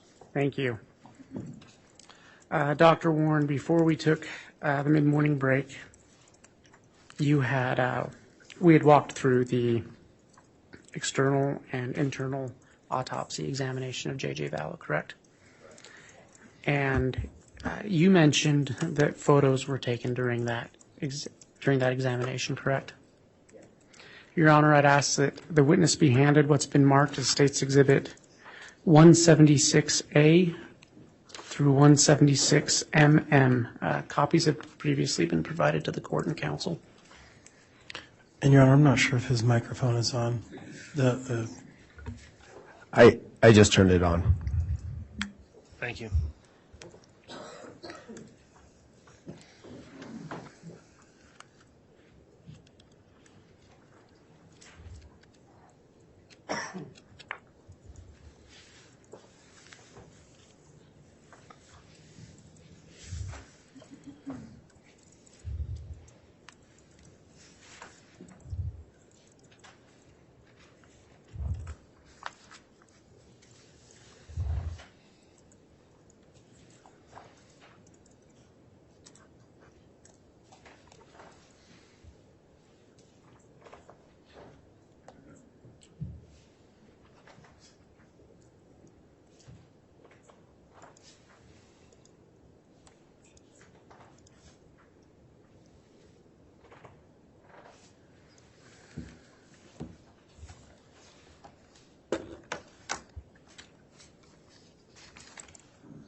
Doctor, can you look through State's Exhibit 176A through 176MM, briefly review that, and then let me know when you've had a chance to review it? Okay.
Okay. Do you recognize States Exhibits A through, or I'm sorry, States Exhibits 176A through MM? Yes. What do they purport to be? These are photographs that were taken during the autopsy. And this is the autopsy you discussed earlier on June 11th of 2020? That's correct. And you were present for that autopsy? Yes. And do you recognize these photographs as true and accurate representations of what you witnessed and observed on that day? Yes. Were some of these taken at your direction? Yes. Okay. Your Honor, the state moves for admission of States Exhibits 176A through 176MM into evidence. Any objection? Yes, Your Honor. Under Idaho Rules of Evidence 403, we'd ask the court to exclude these based on the fact that we believe they are more prejudicial than probative.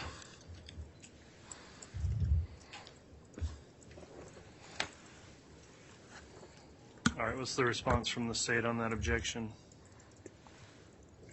Your Honor, these are photographs of what actually happened, what actually transpired in the autopsy.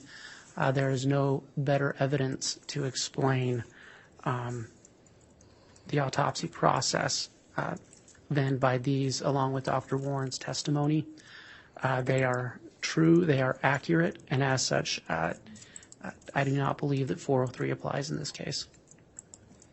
All right, I've considered that objection. The court does not find that they are unnecessarily prejudicial or unduly prejudicial given the foundations that have been laid as to this particular witness, his expertise, and the autopsy performed here as it relates to the state's theory of the case.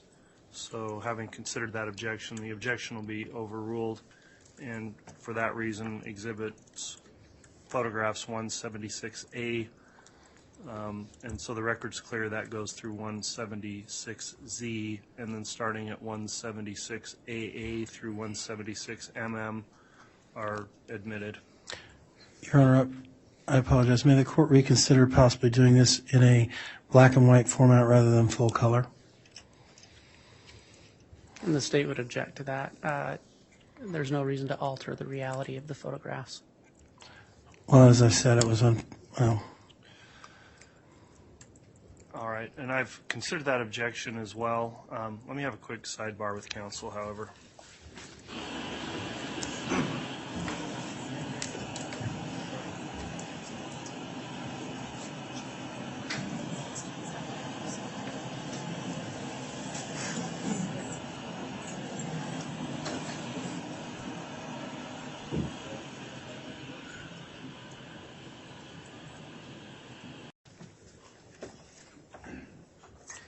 Thank you. Please be seated.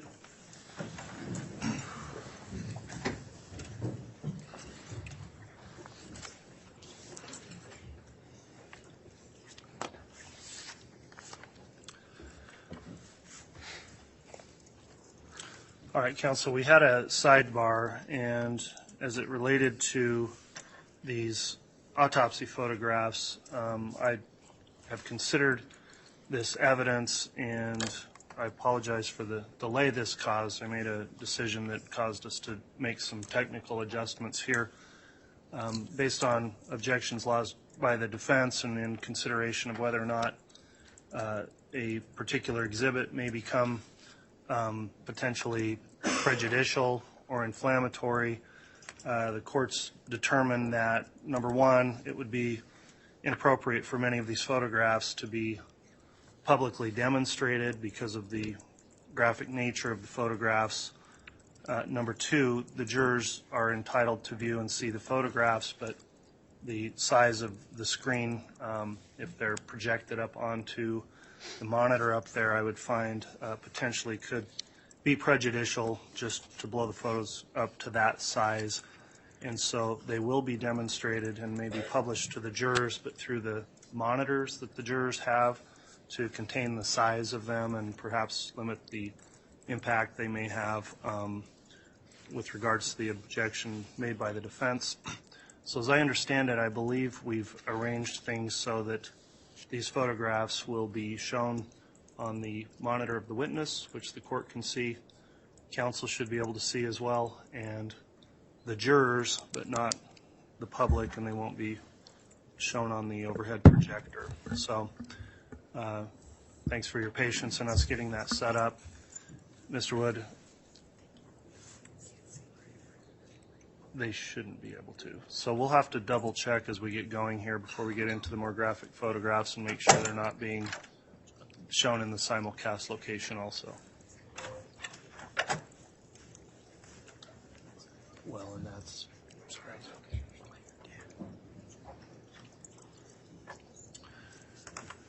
and counsel, just with the state's monitor, perhaps if you could also just position yourselves in such a way that it's not just totally visible to all the public here. So that's the ruling I've got in terms of publishing these. So, Mr. Wood, I apologize for the interruption. With that ruling, we'll get started, and then hopefully things are technologically set up to incorporate that ruling. Thank you, Your Honor. I would just note for the record the state did not take a position on that and just left it at the discretion of the court. Okay, thanks, Mr. Wood. That's correct.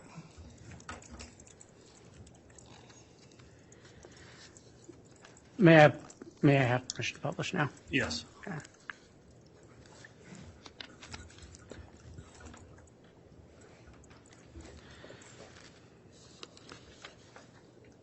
Dr. Warren, do you see that on your screen? Yes. Okay. Your Honor, I would note I'm a little bit blind as to how this looks to the jury and on the screen, so I may need some feedback on And I it. think your counsel can probably help Okay. you as well with their monitor. What is depicted in State's Exhibit 176A? This is a photograph that the decedent was in when I first saw the decedent, how the body was received in a black sealed body bag.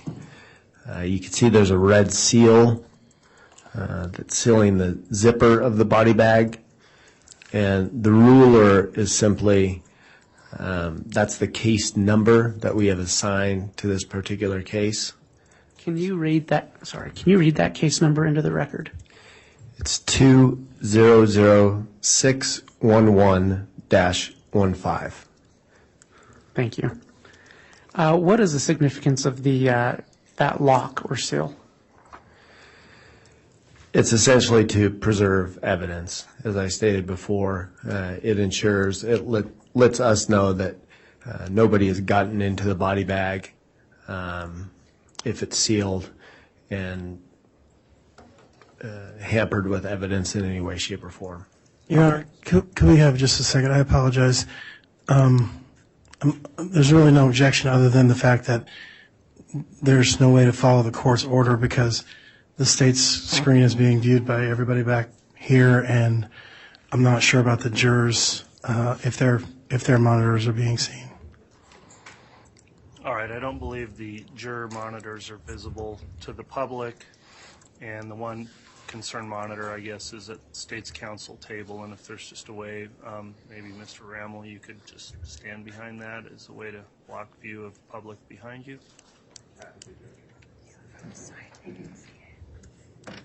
I knew having this many prosecutors would come in handy at some point.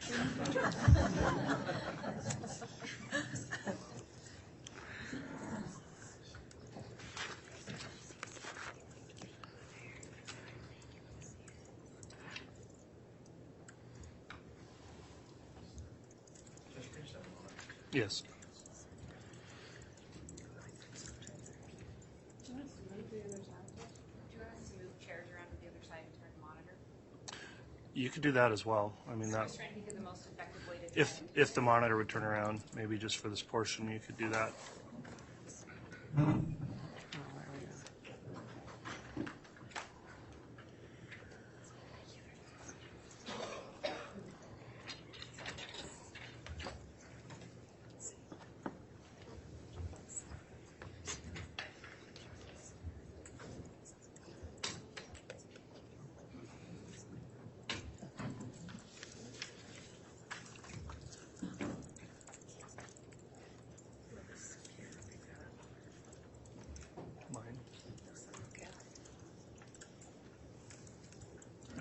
think I'll sit down. Okay, thank you, Mr. Emmel.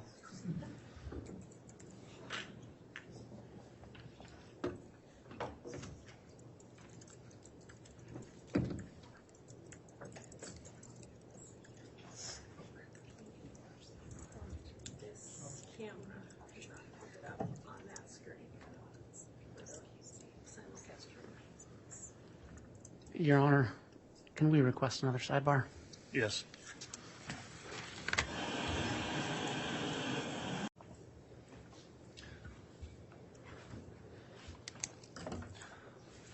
All right, apologies again for that delay, working on the logistics here for a moment. I think we've got things worked out now, and I think we have cut one of the camera feeds for the simulcast, but we still have the audio in the other camera feeds. So, Mr. Wood, if you'd like to continue with your direct examination at this time, you can. Thank you. Oh.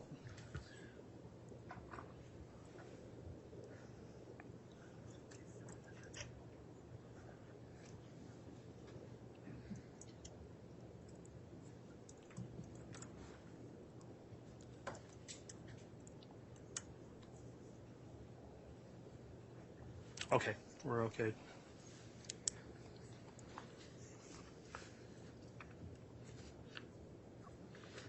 May I continue? You may. Thanks, Mr. Wood. Doctor, what is in State's Exhibit 176B? This is the red body lock after it's been cut by our forensic team and removed. Okay.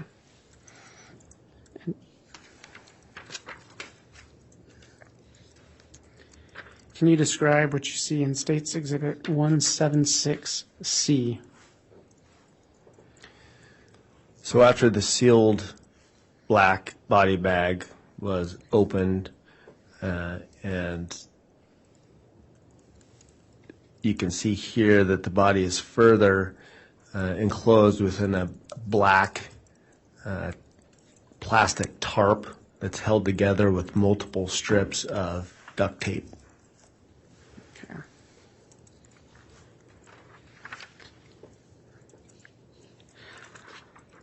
And when you reached that point in your autopsy, what did you do? At that point, we opened that bag, and we had to peel back some of the duct tape in order to do so. And then we handed over that black bag to law enforcement as evidence. Can you describe what you see in State's Exhibit 176D?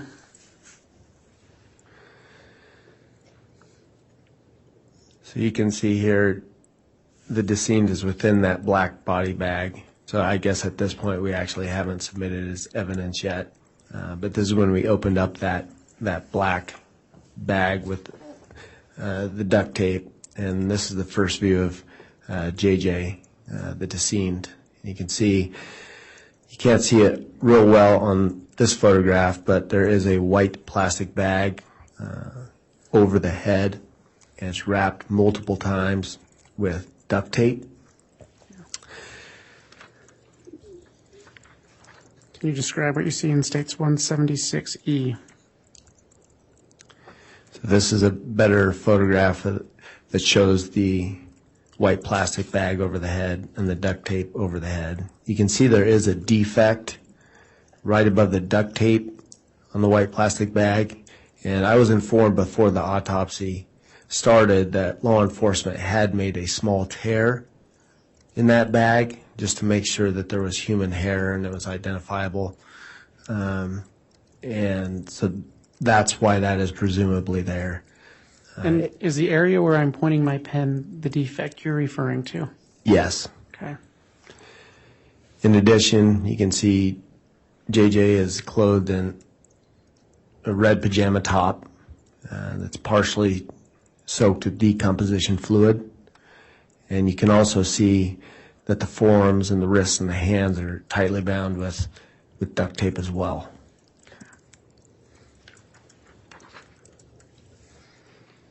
Can you describe what you witnessed in State's Exhibit 176F?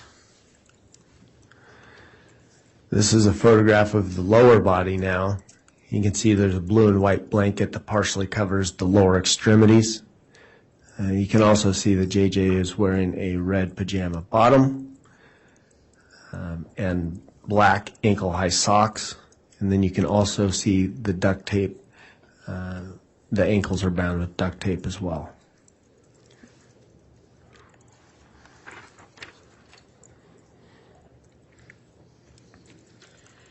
Doctor, can you describe what you witnessed in States 176G?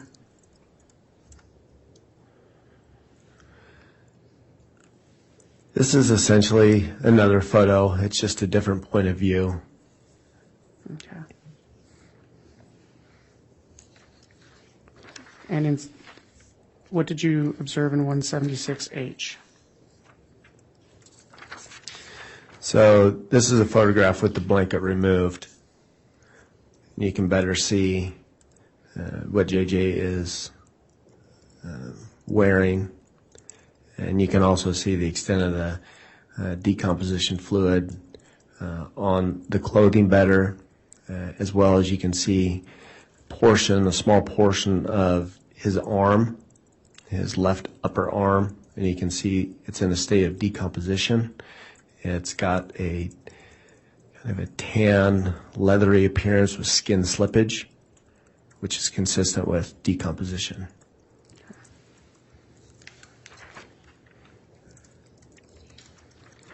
Can you describe what you witnessed in States Exhibit 176I? And this is simply a photograph of the lower half of the body with the blanket removed, just better showing the pajama pants that JJ was wearing. And in 176J? Again, the lower half with the blanket removed, you can see the ankles are bound with duct tape.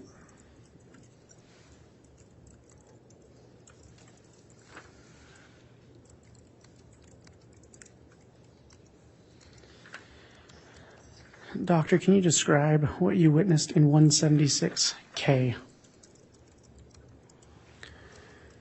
So as I mentioned, at this point we're gathering evidence.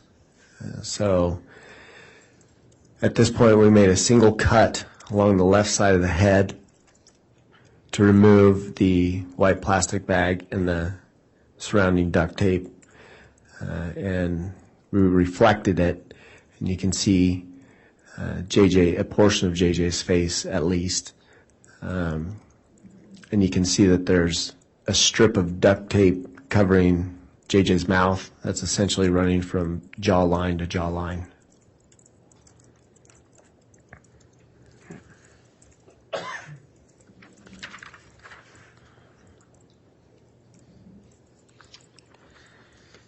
Can you describe what's in States Exhibit 176L?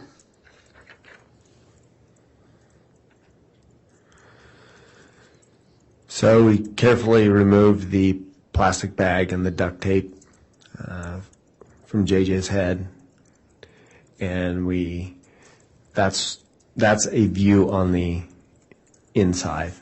So that would have been where JJ's face was, and you can see there is some fluid and there is some tissue, decomposed tissue, and that fluid is I interpret it as being decomposition fluid. It's common to get decomposition fluid or purge fluid after somebody dies, especially when they're going through the decomposition process. So my interpretation was this was some sloughed off skin from JJ's face and decomposition fluid or purge fluid.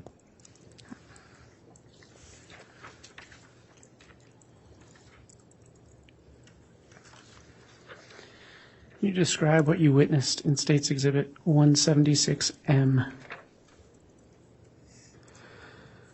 So this is a photograph with the bag with duct tape removed, better showing the strip of duct tape covering JJ's mouth. You can also see that JJ's face is in a state of decomposition. It's diffusely, has a diffuse green discoloration, and there is skin slippage, predominantly near the forehead, and you can also see his hair. Doctor, just for clarification, where I'm pointing my pen, is that where you're describing skin slippage? Yes. Okay.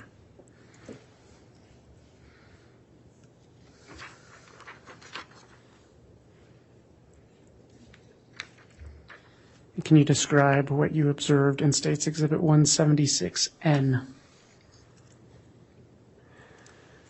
So this is the strip of duct tape covering the decedent's mouth, and we submitted this to law enforcement as evidence.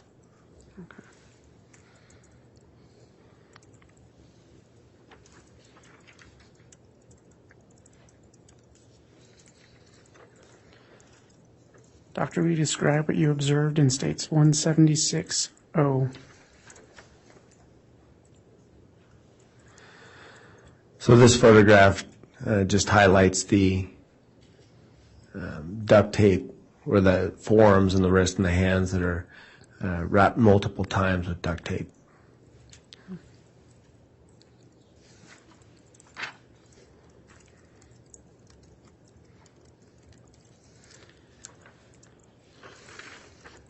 And can you describe what you observed in States 176Q? Yeah, so I was within the bag and the duct tape over the head.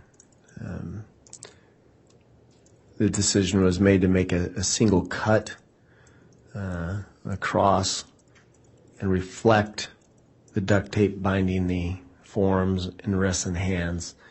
So that is a photo after the single cut is made and it's reflected. And you can see JJ's hands. You can see that his wrists are further bound with duct tape, additional duct tape. And you can see on the inside of the large piece of duct tape, there's decomposition, changes, and fluid similar to the bag over the head. Okay, and just for clarification, Doctor, is where I'm pointing my pen where you referred to the additional duct tape? Correct. Okay.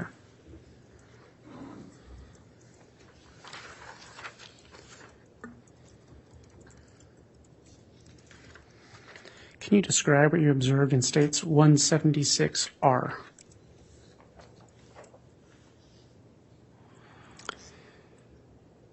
Yes, so this is the large band of duct tape that is now removed from JJ's arms, and this is how we submitted it to law enforcement. This is still looking on the outside, so this is looking at it as you saw it on JJ.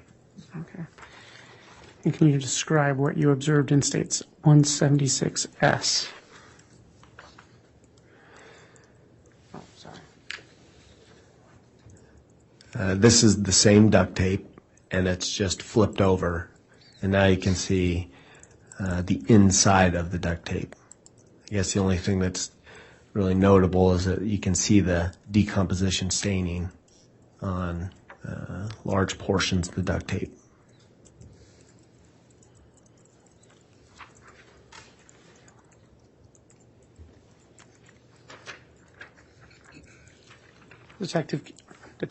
Doctor, sorry. Can you describe what you observed in States Exhibit 176P?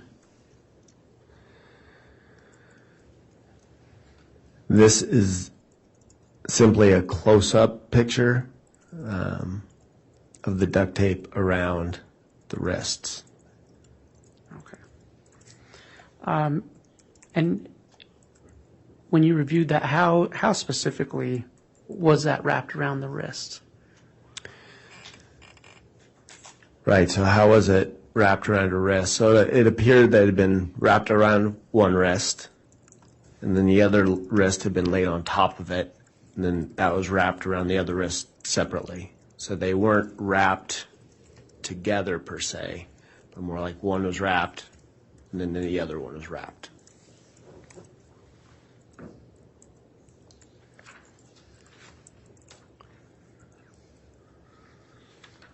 Can you describe what you observed in States Exhibit 176T? This is a photograph of the duct tape after it's been removed around the wrists and how it was submitted to law enforcement. And is that the same thing as in States Exhibit 176U? Yes, Just the opposite side? that's correct. Thank you.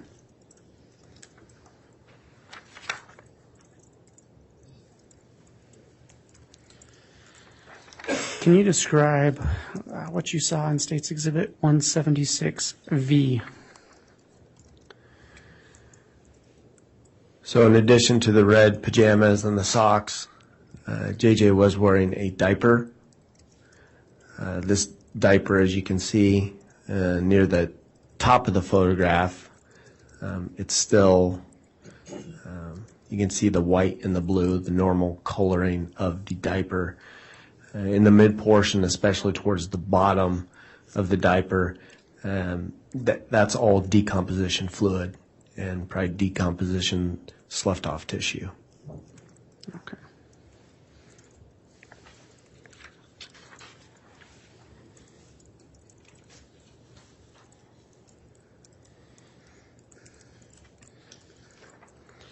What was the significance of your examination that's represented in States Exhibit 176X? This is a photograph of JJ's face. The importance of that is, one, we always get a photograph of the decedent's face, just as part of the normal process. Two, at the time, it did help us with a preliminary identification, visual identification, based on photos that I had seen and everyone else in the room had seen, that this did look like JJ. So it served that purpose as well.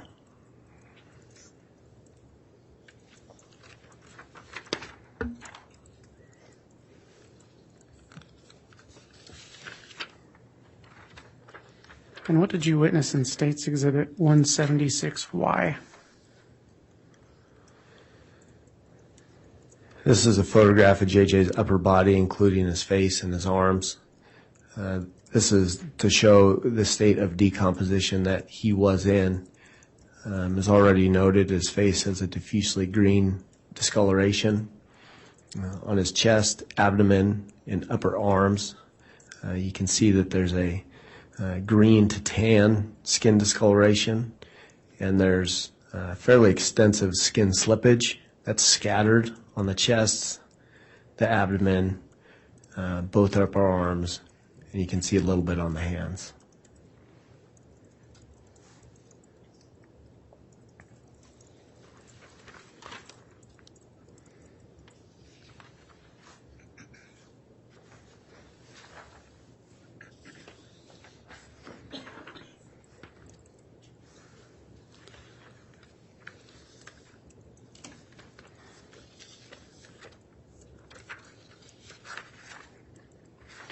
Can you describe what you observed in States Exhibit 176AA?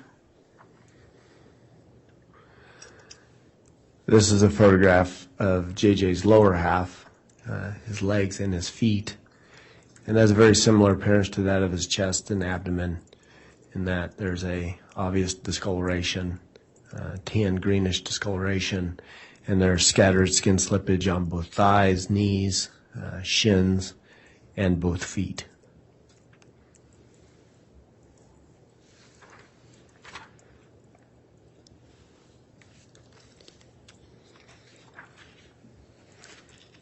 What did you observe in States Exhibit 176BB? This is a photograph of JJ face down. This is standard procedure in our autopsy photographs. We always get photographs of the scene laying face down so we can better evaluate the back, the anus, and the lower legs on the back side. This simply shows that there's decomposition involving the back and the shoulders. You can see there's pretty prominent dark green discoloration of the upper back, shoulders, and upper arms, and to a lesser extent, a lighter green on the rest of the back. Okay. Doctor, do you have an opinion as to what these spots on the side of JJ are?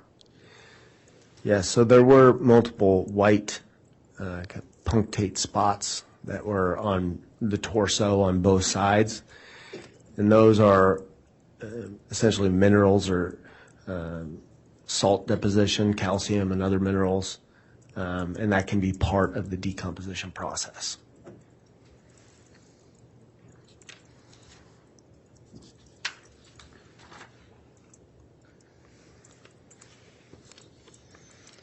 And can you describe what you observed in States Exhibit 176CC? This is a photograph of JJ's lower half, face down, from his buttocks down to his feet.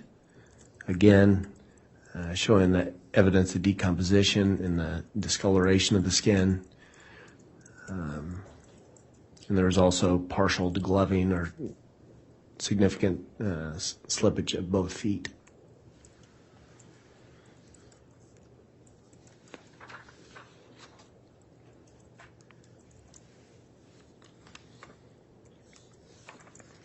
Can you describe what you observed in States Exhibit 176DD?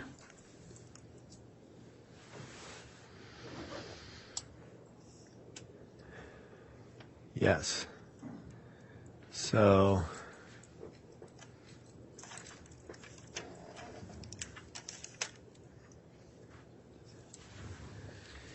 so this is a photograph of JJ's arm, and it's highlighted with the ruler.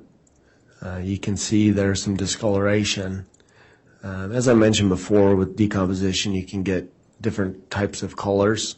Some of them can mimic bruising. This one kind of jumped out as it looked more than a decomposition change. It looked more like bruising. It was dark red. So that's a photograph of that. So you believed at the time it was possibly bruising? Correct. Okay.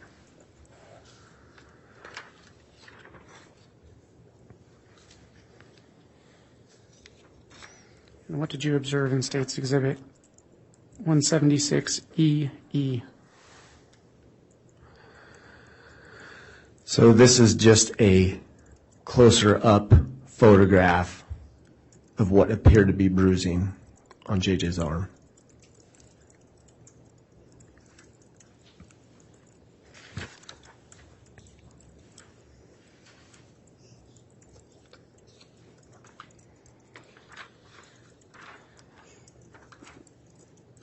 And can you tell the jury what you observed and did in 176FF?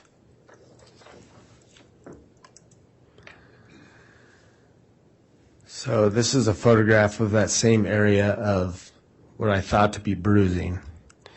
And oftentimes what I will do and what other forensic pathologists will do in cases where the body is decomposed is we'll make an incision into that bruise and we'll look for hemorrhage in the subcutaneous tissue and the soft tissue. The idea being that if you do see actual hemorrhage in the subcutaneous and soft tissue, that it is true and true versus the artifact of decomposition. So you can see this is an incision. The forceps are holding it back, reflecting it, and you can see pretty obvious hemorrhage within the subcutaneous tissue and that yellow adipose tissue as well. Doctor, you may have already stated this, but what portion of his arm was this? So there were bruising on bilateral upper arms, and they were symmetric. So this was on the right arm. Okay. And when you talked about the hemorrhaging, just to clarify, where I'm pointing my pen now, is that the hemorrhaging you were speaking of? Yes. Okay.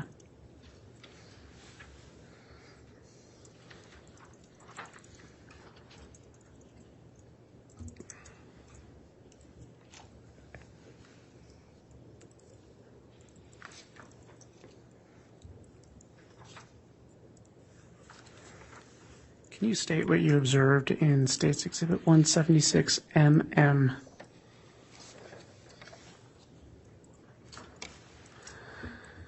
So this is a photograph of JJ's neck, the left side of his neck. And you can see, if I can orient you a little better, so at the top you can see hair. So that would be hair on the left side, on the left side of JJ's head. And then this is a photograph of the left side of his neck. So there's a couple things you can see. One, you can see a slight or faint impression of where the duct tape was around the neck. And it's fairly well delineated. And then in addition, you can see multiple brown to light brown abrasions, some with a small amount of red hemorrhage that are scattered on the left side of the neck and on the left angle of the jaw. Doctor, I'm going to ask you to pause real quick. I just realized I put this on the Elmo at my angle. Is it better seen at that angle? Yes. Okay, I apologize. So to orient you now, so JJ's eyes and his nose and his head would be, it's out of view, but it would be on the top part of this photograph.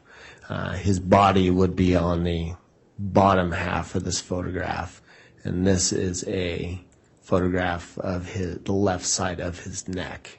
So again, that impression, if you can appreciate that, it's very well delineated along the superior inferior borders. And then you have multiple abrasions, these light brown to red abrasions that appear most consistent with scratch-like abrasions in my experience.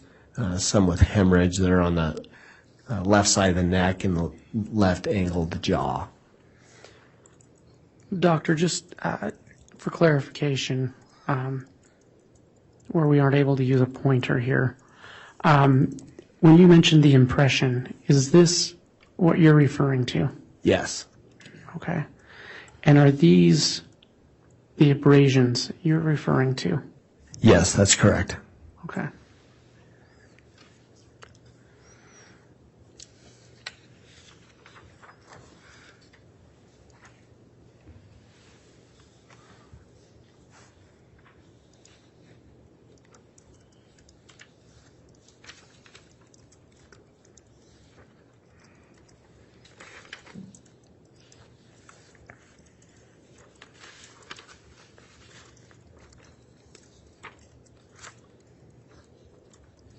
Doctor, can you point out what you observed in State's Exhibit 176II?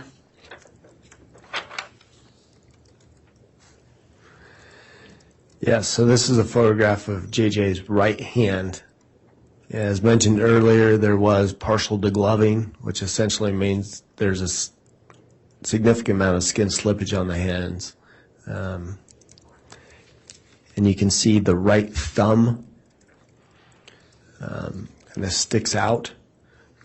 All the other fingernails had a very similar appearance, pretty unremarkable. The right fingernail, or subungual tissue underneath the fingernail, there's this bright red bruising.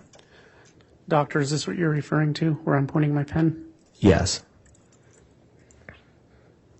And what is the significance of that? It essentially means that there's been trauma to that area, and blood vessels have been broken, and it essentially has caused a bruise. Okay.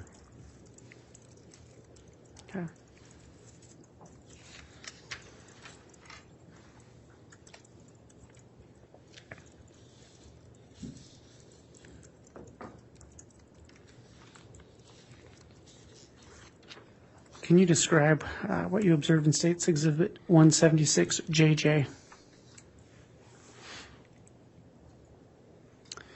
This is a photograph of JJ's lower leg, including his shin, left ankle, and portion of the foot.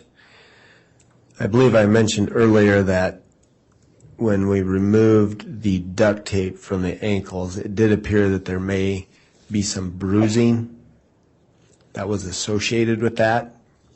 To the naked eye, just looking at it, it looked like bruising to me. I did the same thing as I did with the arm, and I made multiple sections looking for a hemorrhage in the subcutaneous tissue, and I did not see any obvious hemorrhage in that area. So what does that mean? It's Objection, there is no question. I'll sustain. It's an error. When you did that incision and observed the lack of hemorrhaging, what did that mean to you? So it was inconclusive to me. I can't completely rule out that it's not a bruise, but I can't say that it really is. It could be part of the decomposition process. Doctor, I had you read the number on the ruler into the record earlier. How was that number assigned? That number is assigned as soon as the case comes in. We have a computer system. It's called MDI log. And in order to enter all the data into our data system, you have to have a number. So this is the number that got assigned to this particular case. Does that aid your lab and office in tracking the specific evidence? Yes, it does. Okay.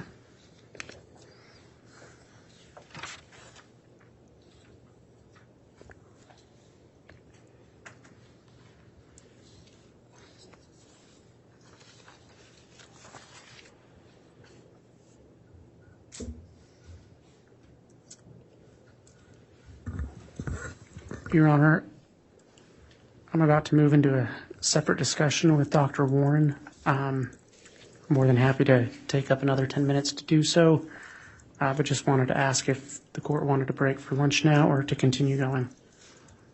Are you through those exhibits at this time, Mr. Wood? Yes.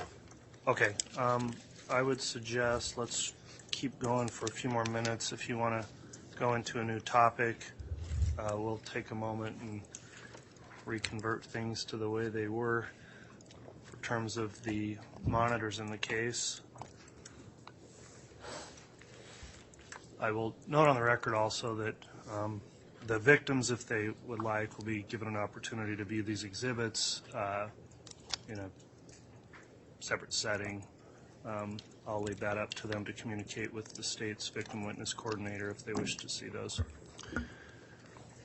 Very good. Doctor, were you involved in the autopsy of a Tylee Ryan? Just a moment, Mr. Wood. I'm going to let your counsel go ahead and flip the table back around with their monitors so they're set up the way they're more comfortable. And I appreciate everybody's assistance on setting that up the way we did.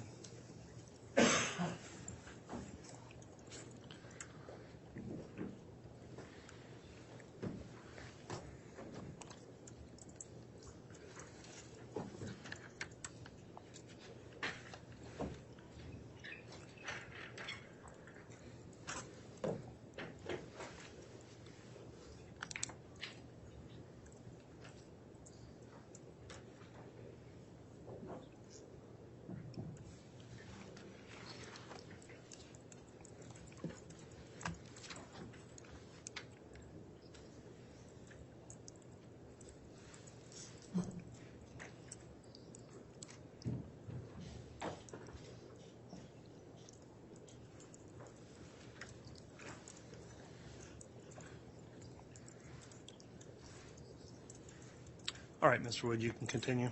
Thank you. And actually, I'm going to circle back to a couple things before I move on. Doctor, in regards to the bruising you found on JJ's arms, are you able to make any type of determination if that is pre or post mortem? Based on my findings, I believe the bruising in the arms is ante-mortem. When you say ante-mortem, is that before? Yes, before death. Okay. And what leads you to believe that? Well, essentially, because, well, one, they looked like bruises when you just looked at them. And then two, when I made the incisions and there was hemorrhage in the soft tissues and subcutaneous tissue, it definitely suggests that it was ante-mortem. When somebody dies, there's no longer circulation. So if, for instance, somebody's picked up after they're dead by the arms, you wouldn't expect bruising, especially in this subcutaneous tissue like you saw in that case, in this case. And then in the area of the neck where you described the abrasions, I believe, could those abrasions just be decomposition? I don't believe so. The reason being is they look like abrasions. They oftentimes abrasions that are post-mortem take on a certain look to them. They will have a yellow appearance. They'll have a very waxy appearance to them. They're very firm, and there's rarely, or if ever, any hemorrhage associated with them. The abrasions on the neck in this particular case, on JJ's neck, they had more of a tan brown to red appearance, and there was hemorrhage associated with them. So that makes me believe that those are also ante-mortem as well. Okay, thank you.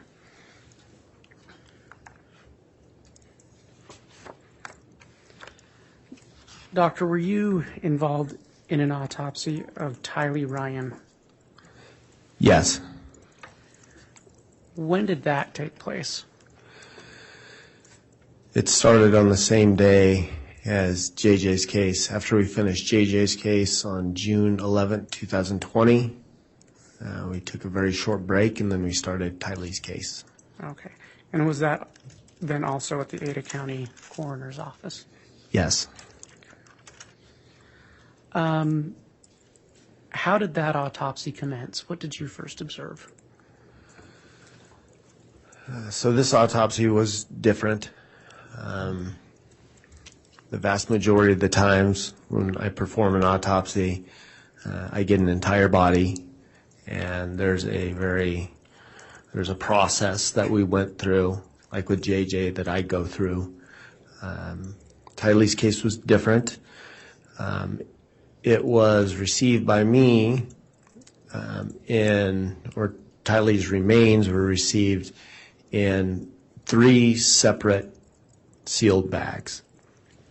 One of the bags, or 2 of the bags, were black body bags, and the third was a large brown paper bag that was sealed, and within that contained 5 other paper bags within it. So I received Tylee's remains in multiple different bags. Okay. How long did that autopsy last? That autopsy lasted, it was much longer because of the process of sifting through the remains, trying to identify bones, soft tissue, multiple x-rays, cleaning the bones, getting them ready for anthropology. It took on the order of several days, but probably about a week. Okay. And I'm sorry, did you just say you x-rayed that material? Yes, we x-rayed all the bags and all the material that we received. And what was the purpose of those x-rays? You do that in order, you're looking for, one, what kind of possible remains you have, how many bones can you see in the x-rays. So what are we kind of looking at as far as how much did we receive? You're also looking for foreign objects. Most importantly, you're looking for projectiles such as a bullet. In this case, we had to keep an open mind. We were looking for anything, bullets. Is there any portion of a knife? is there any other foreign debris that can be found on x-rays that we could collect as evidence. Okay, and did you find anything with those x-rays? There were no projectiles. There were no portions or pieces of weapons. Essentially what we saw was collections of bones in most of them, along with other debris. You could see there's a lot of mud, a lot of dirt that came up on the x-rays as well. Okay. Based on the remains you received, were you able to do any types of toxicology? Yes. How were you able to do that? So in this case, with the remains, there was no blood to send, there was no urine, no vitreous fluid. So one sample that can be used for toxicology is skeletal muscle. And in this particular case, there were large pieces of identifiable skeletal muscle. So I cut into the skeletal muscle and I got the best tissue that I could, and then we send that for toxicology. And did you receive reports of that toxicology? Yes. What were the results of that? So I believe it came back positive for ibuprofen. It came back for a common decompositional product that we see in most cases of decomposition. It came back with a carbon monoxide level, a carboxyhemoglobin saturation level, and also a carboxyhemoglobin saturation level, and also iron. So just to explain the iron, carboxyhemoglobin, those. So any kind of fire death. In this case, we knew we were dealing with burnt remains. We tested for carboxyhemoglobin. So carboxyhemoglobin or carbon monoxide in fire is often released along with multiple other gases. And if that is breathed in and the person is alive, then you'll get a high carboxyhemoglobin saturation level. So that's why we even did that test. In this particular case, the carbon monoxide level came back extremely low, meaning that there's no evidence to support that Tylee was alive when she was burned. Skeletal muscle is not the best sample to test for that. Blood is, but skeletal could give you an idea. Okay. Were you able to find and identify any organs? Yes. What did you find? So amongst the debris of the dismembered body, we were able to find, I was able to find the heart. I was able to find, and it was actually connected still to the right and the left lung. I was able to find one kidney. I was able to find a few small segments of bowel. I was able to find portions of a liver, and also there were very small fragments of brain matter. Now, with that being said, this was not like in JJ's where the organs were very still intact and easily identifiable. These organs had severe decomposition. They had significant burning artifact. They were charred. They were shrunken. But those were the organs that I found. And presumably the rest of the organs either burned away or just were never found. Okay. And were you able to identify specific bones? Yes. Can you just give a brief summary of some of the bones you were able to identify? Yes. So in one of the large bags, there was essentially the pelvis with portions of the, at least first portion of the femur that were attached to them. So your right pelvis, left pelvis, sacrum, and then portions, small portions of the femur. In one of the other large bags, we were able to find portions of the skull, including the superior portion of the orbit, where the eyeball would be, other fragments of the skull, fragments of the mandible and maxilla, with some teeth still intact. There were multiple vertebral bodies from your vertebral column that were identified, both clavicles. There were multiple long bones, including the tibia and fibula from your lower leg, the radius and ulna from your forearm, a portion of the sternum was identified, multiple rib fragments were identified. I think those were the main bones that were found. And again, these weren't nice, clean bones. These were bones that had significant artifact secondary to the fire. Okay. So when you say significant artifact, does that mean effects of the fire?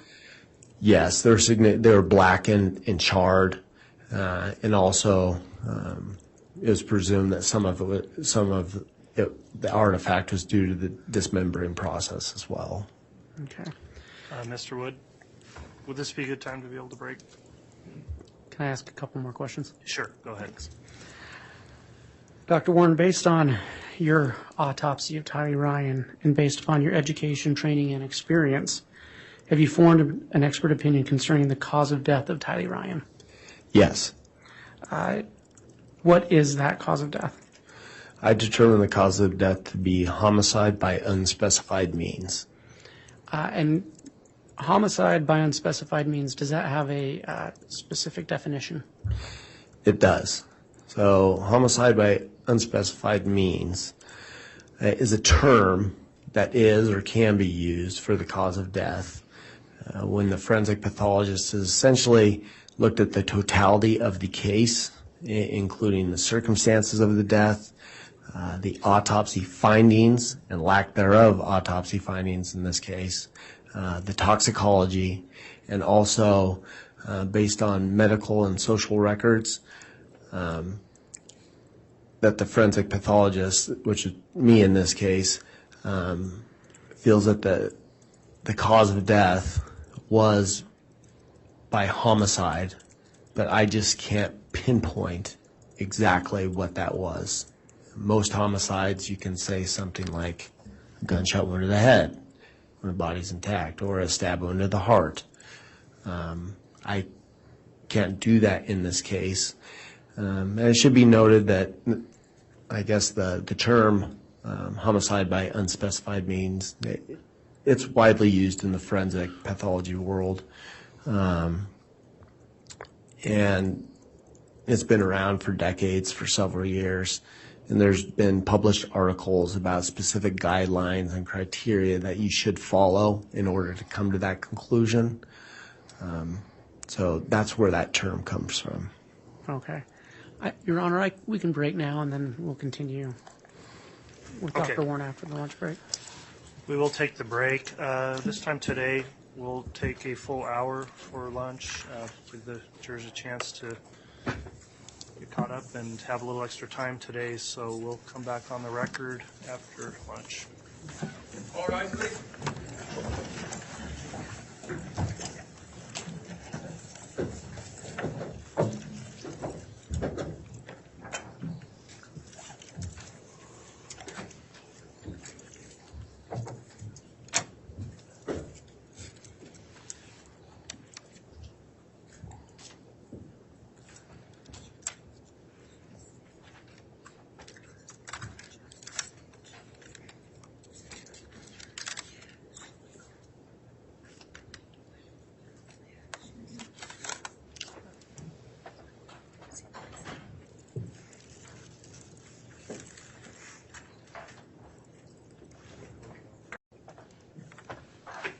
Thank you. Please be seated.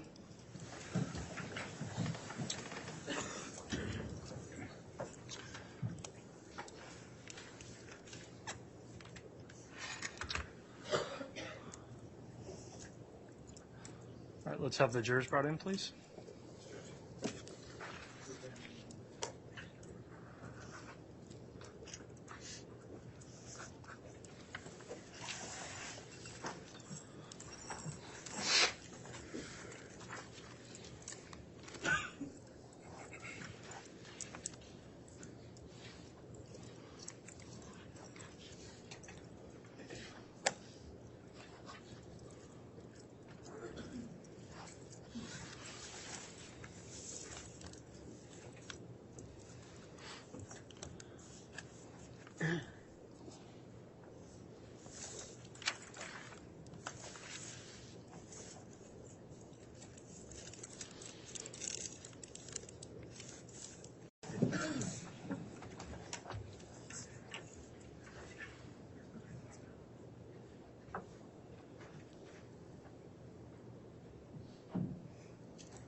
Jury's all present, Counsel, Your Honor. Thank you. Please be seated.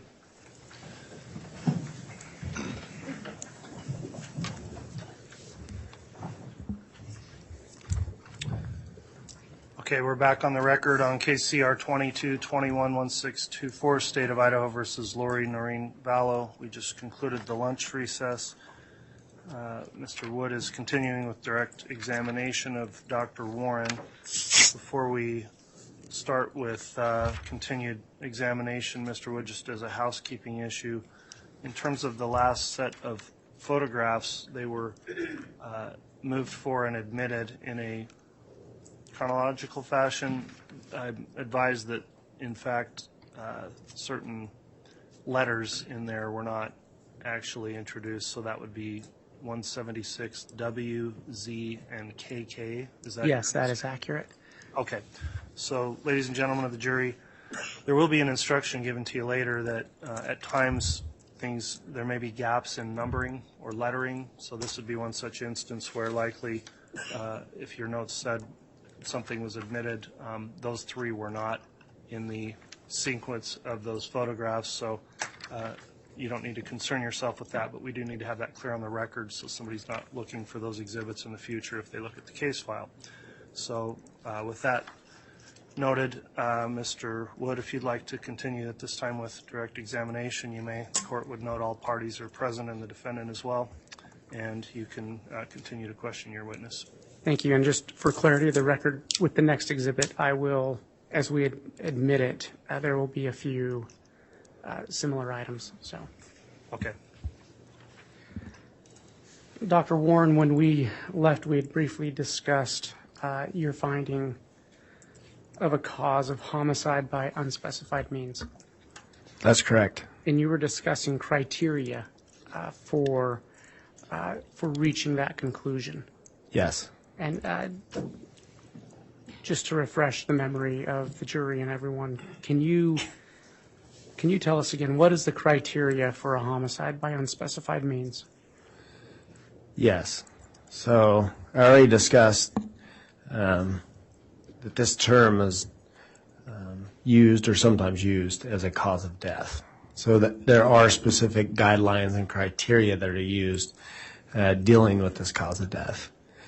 One, it has to be objectively suspicious circumstances.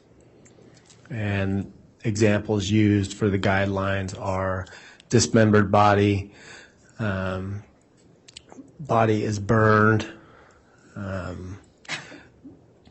body is buried out of sight, and there's some other ones as well, but this case clearly fits number one. Number two would be no findings at autopsy to explain the death. So it gives a couple examples. One is if you have a full body that's intact and you do an autopsy and there's no other cause of death to explain it based on your autopsy. Another example would be that there's not enough of the body present to determine the cause of death by way of autopsy. So that, in this particular case, that would fit number 2. Number 3 would be toxicology. There's no toxicology. That would explain the decedent's death. In this case, the toxicology, I found no drugs or substances that would explain the decedent's death. Number 4 is more on the social /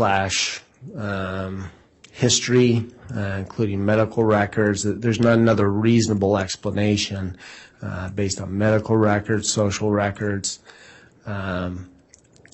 why somebody should be or could be dead. So in this particular case, I felt like this met all the criteria, and that's why I called it as such. Again, it's homicide by unspecified means, meaning I believe, based on everything, that all the circumstances, autopsy, toxicology, all the supporting documents, that this is a homicide. I just can't tell you exactly why. I can't pinpoint it. Doctor, did you review Tylee Ryan's medical records? I did. And in reviewing, what did you find in her medical records in terms of prior illnesses or sicknesses? So based on the medical records that were available to me, Tylee was documented to have anxiety with panic attacks. She was documented to have ovarian cysts that sometimes caused her pain.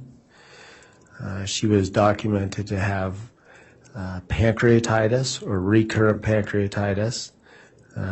In her case, her pancreatitis often flared up when she took antibiotics, but there was, I believe that in the medical records too, there's mention of an possible autoimmune reason for pancreatitis. There's a wide variety of reasons to have pancreatitis. And then also she was known to have mesenteric adenitis, which would also cause her abdominal pain.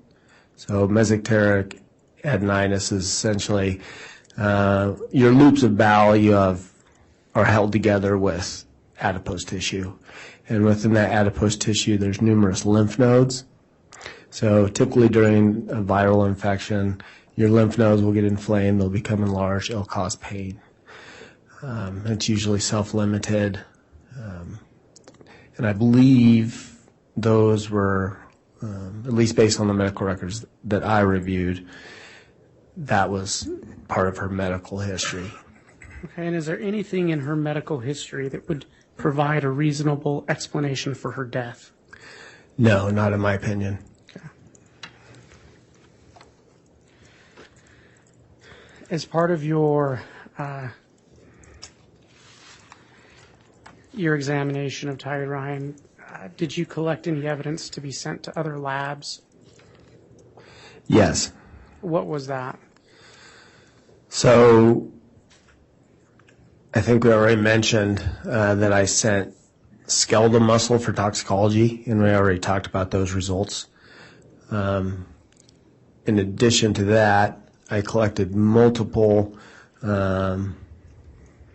pieces of soft tissue, skeletal muscle, what I thought was liver, and other organs for potential DNA analysis. So you can use blood, you can use tissue samples, and you can potentially get DNA from those sources. There was also a strand of hair in bag number 2. I talked about how there were 3 bags that the remains came in. In bag number 2 of 3, there was a single strand of hair, so we submitted that to law enforcement. And there's also in I believe bag number 2, there was a green bucket, a melted green bucket, and that was submitted to law enforcement as evidence as well.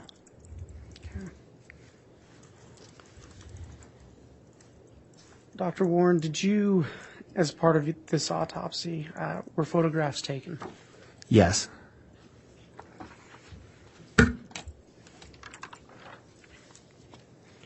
Your Honor, I'd ask that the witness be shown State's Exhibit 177A through 177EE.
Doctor, can you review State's Exhibit 177A through EE and let me know when you've had a chance to look over it? Yes.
Okay. Do you recognize State's Exhibits 177A through EE? Yes. What are they? These are photographs taken at the time of the autopsy by our office. Okay. And you were present during that autopsy? Yes. And were some of those photographs even taken under your supervision? Yes. Okay. And do you recognize those photographs as true and accurate representations of what you witnessed that day? Yes. Your Honor, I'd move for admission of State's Exhibits 177A through EE into evidence. Any objection from the defense? Yes, Your Honor, we would object that under Rule 403, these are more prejudicial than probative. All right, thank you, Mr. Thomas. I've considered that objection. The court does need to consider whether or not the probative value of the exhibits is sufficient to overcome any possible inflammatory effect that may be had on the jury. The court does find that there is a probative value that outweighs the inflammatory nature of what these may show. So on grounds of 403, the court determines that the objection is overruled. I'll note, however, though, Mr. Wood, that is with the previous photographs, there are some photographs in here, not all of them, that I would determine in order to minimize the inflammatory effect that they could potentially have should not be displayed on the large projector screen, maybe shown on the smaller monitors for the jurors. And for that reason, I think we've already indicated which ones I believed shouldn't be shown on the projector. Apologies for the delay that may create, but we'll need to reconfigure the displays and projectors when we get to that point. Okay.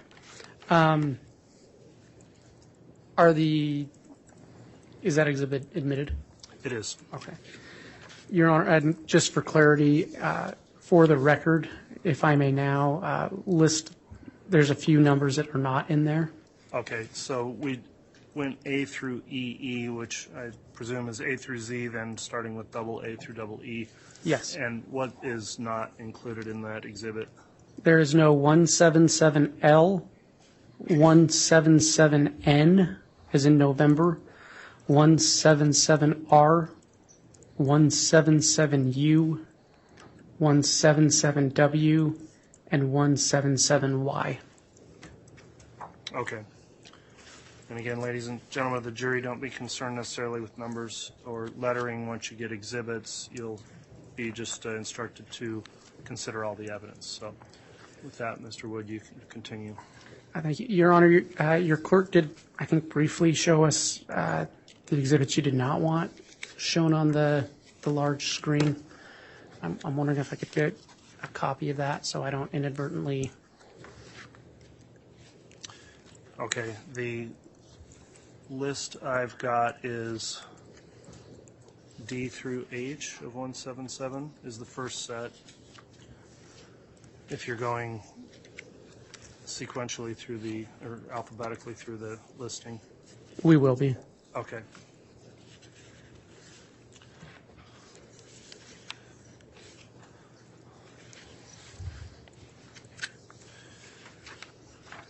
The second group then, Mr. Wood, is I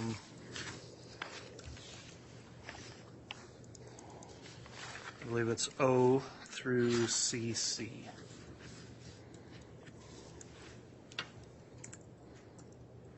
Okay.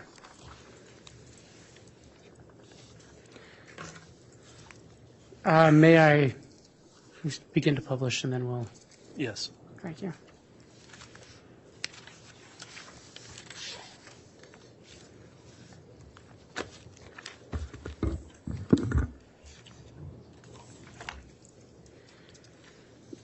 Doctor, can you describe for the jury what you observed in State's Exhibit 177A? Yes, as I mentioned, the remains came in 3 separate bags. So this is labeled 1 of 3, and you can see there's a red seal through the zippers of the bag. Again, the seal is to preserve evidence. And was there a number assigned to Tylee Ryan's case or autopsy for your lab? Yes. Same with JJ. There's a ruler with the case number 200611-61, and this is the number that was assigned to Tylee's case. And can you describe what's in State's Exhibit B? This is simply a close-up of the seal with number 506600, showing that it's intact. Okay. Can you describe what you observed in State's Exhibit 177C? So after we broke the seal and opened the bag, within the body bag, there were large clumps of soft tissue and bone and dirt, and there were also 2 brown paper bags. You can see one of them is labeled with burial site ? and the other bag was unlabeled.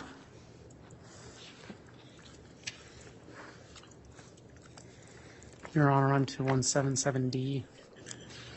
Okay, for that next set, then I would require that, again, for purposes of not making the exhibits unnecessarily inflammatory, that they not be projected onto the monitor. So, and there are two groups. If you want to keep it in order, I guess we'll reconfigure twice to do that, but we'll need to turn off the projector at this point.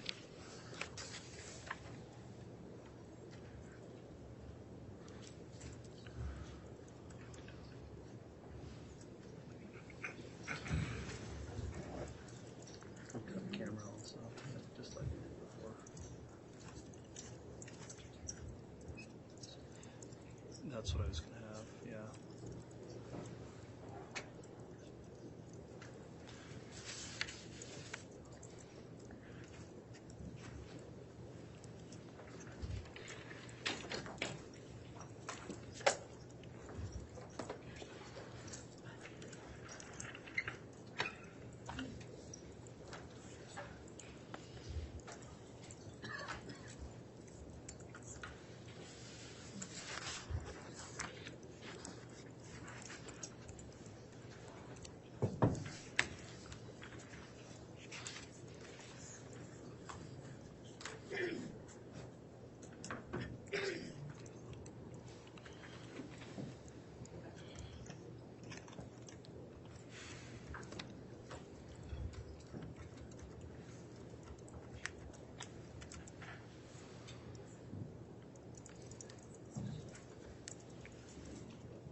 Okay, we're ready to proceed. Thanks, everyone, for your assistance. Doctor, can you describe what you observed in States Exhibit 177D? Yes, so we're still on bag 1 of 3. The previous photo showed you the 2 brown paper bags. The rest of what was in the bag is what you see. It's essentially charred remains of clumps of mud and dirt, soft tissue, and bone.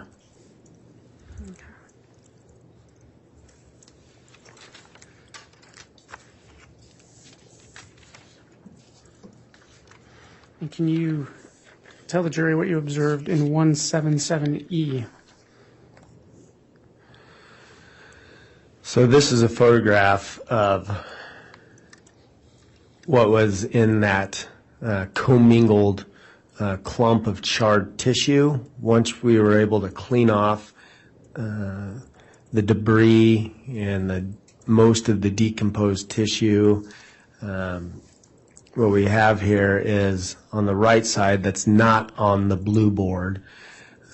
We have to your far left, that's a sacrum with decomposed tissue and blackened charring. And then the other 2 bones, the middle and the right bones, that's the right and left hip bone with a small fragment of femur that's still attached to both of them. And you can still see there is blackened, charred appearance to portions of the bone, and there still is some decomposed tissue that's adherent to the bone. On the blue board with the ruler, on your far left, those are 2 small fragments of small bowel that we found within the commingled remains. Next in line, directly above the sticker that says bag 1 of 3, those are vertebral bodies from the vertebral column. And moving next, the small fragments of tissue. 2 of those are small fragments of essentially unidentified. Not sure where the bone came from, but it's small, probably hand or foot. And then there's some small fragments of cartilage as well. Okay. So that was essentially, this is the cleaned up version of what you just saw in the previous photo. Doctor, are you aware if any of these items were sent for further testing with the FBI? Yes, all the skeletal remains were sent to the FBI for a forensic anthropology workup. Okay.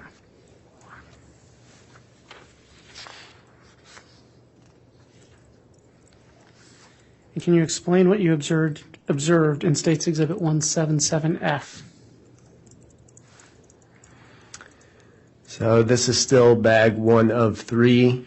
This is on your left, right above the ruler with the sticker bag 1 of 3. That was what was determined to be, to the best of my ability, charred and decomposed soft tissue.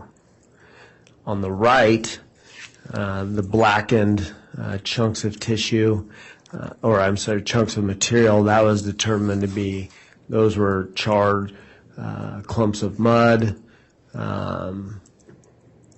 just ash and rock.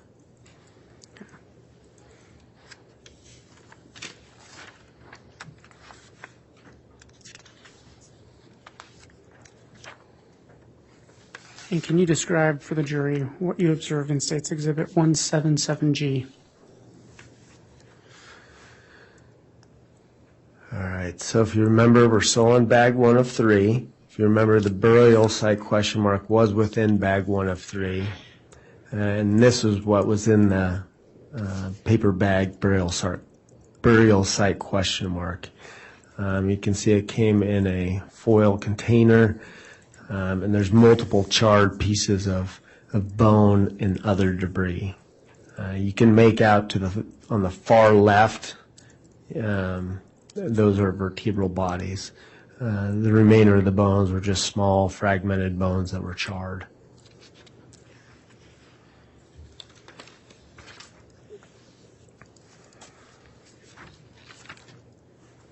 And can you state what you observed, or tell the jury what you observed in States Exhibit 177H?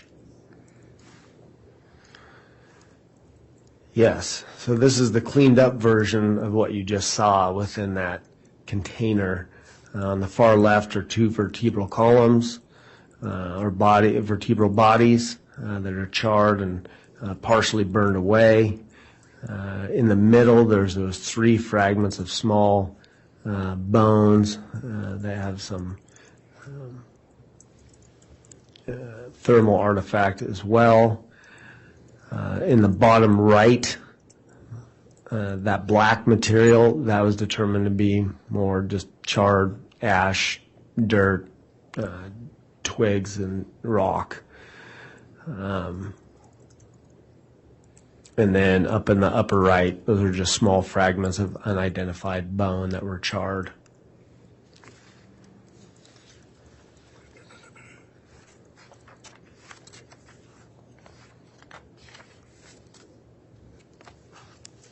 You state what you, Your Honor, I don't know if the court wanted to turn the projector back on. How it wants to do that? Okay, there are a series of 4 more that can be displayed on the projector. Actually, 3 more.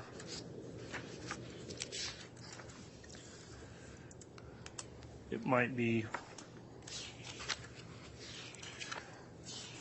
Mr. Wood, why don't you just keep going, since there's only actually 2 or 3 more that I think shouldn't be on the projector, and then once we get through the rest of that other set, we'll convert things back to normal. Very well, thank you. Thank you. Can you state for the jury what you observed in States Exhibit 177K? Yes. So as I mentioned, 3 bags were received. We just went over bag 1 of 3 and the contents of bag 1 of 3, and now we're moving on to the second bag, bag 2 of 3.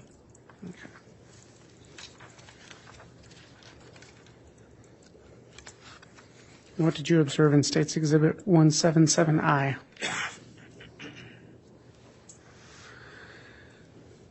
This is just another photograph of how the body bag was received. Body bag 2 of 3 is a suspected female. And 177J? That is the body lock with seal number 506564, just showing that it's intact.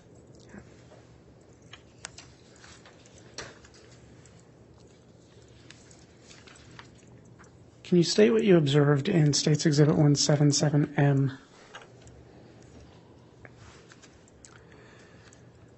So this is once we broke the seal, opened the bag, and this is looking at one portion of what we saw within bag 2 of 3. And you can see there are just large masses and large clumps of, at this point it's hard to tell, but you can tell that there is clumps of tissue. You can feel the bone. You can also see, if you can see some green, I'm not sure if you're aware, if you can see that, but on the largest mass of commingled tissue, there's some green discoloration, and that was the green melted bucket that I was talking about. And just for clarity, Doctor, where I'm pointing my pen, is that part of what you're referencing? Yes. And is this part of what you're referencing? Yes. Okay.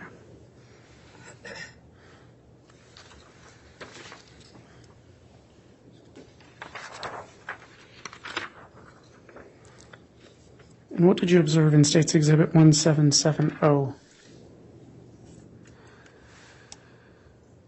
So this is all also within bag 2 of 3. So you can see there's more black and charred masses of tissue and debris and rock and dirt. And in addition to that, there's 2 brown paper bags. One of them is sealed with white tape. That's the far left bag. And then there's another brown paper bag that's enclosed within a clear plastic bag, and that's at the top of the screen.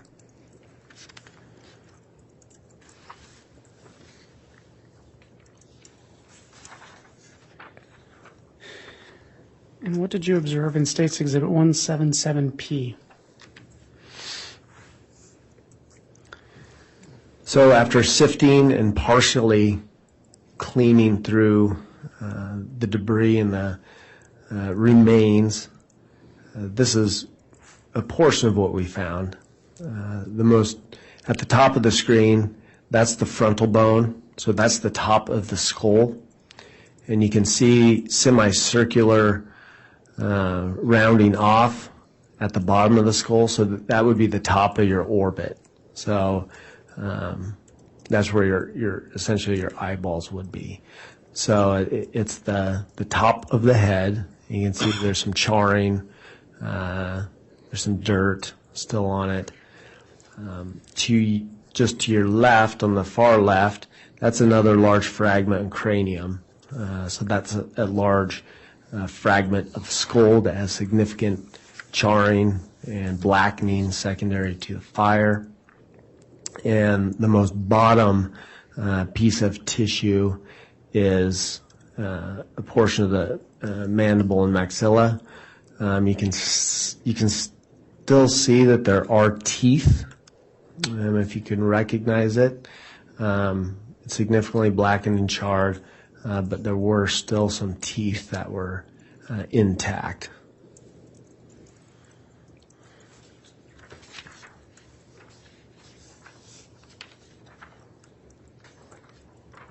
And can you tell the jury what you observed in 177Q?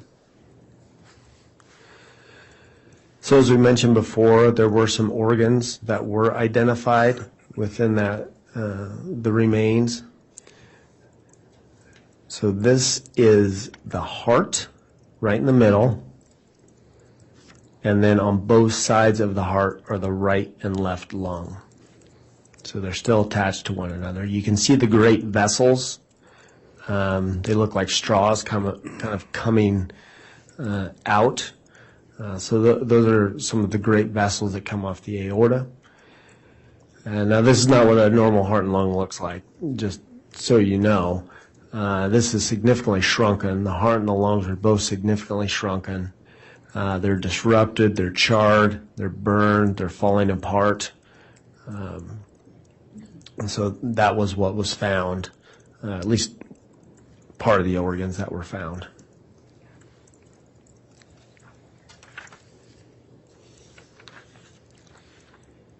And what did you observe and do in States Exhibit 177S? So again, this is just a little different view. Although the tissue, the organs are significantly obscured due to thermal injury and decomposition, you still do your best to try to rule out any kind of disease process or any kind of injury. So right there in the middle, the largest piece, that is the heart. And you can see there's significant charring, there's decomposition, it's kind of falling apart. And then on the right side, that's the right lung that's been sectioned serially. And on the left side, that's the left lung that's been sectioned serially. So again, the lungs are significantly shrunken. The outsides are blackened and charred. And there's thermal artifact within the middle of the organs. Basically, your lung is typically nice and soft. It had become to the point where it was like a very hard sponge.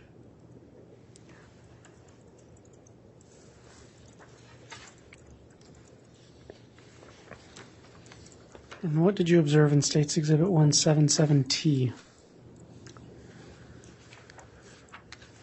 So as mentioned earlier, one kidney was identified, and this is that kidney. Very similar to the heart and the lungs. It was extremely shrunken. It was blackened.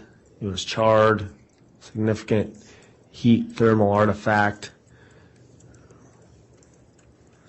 That's essentially it.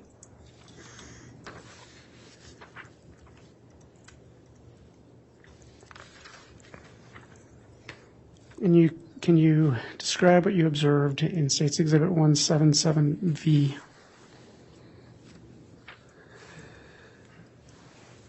So this is bag 2 of 3 after it's been cleaned up.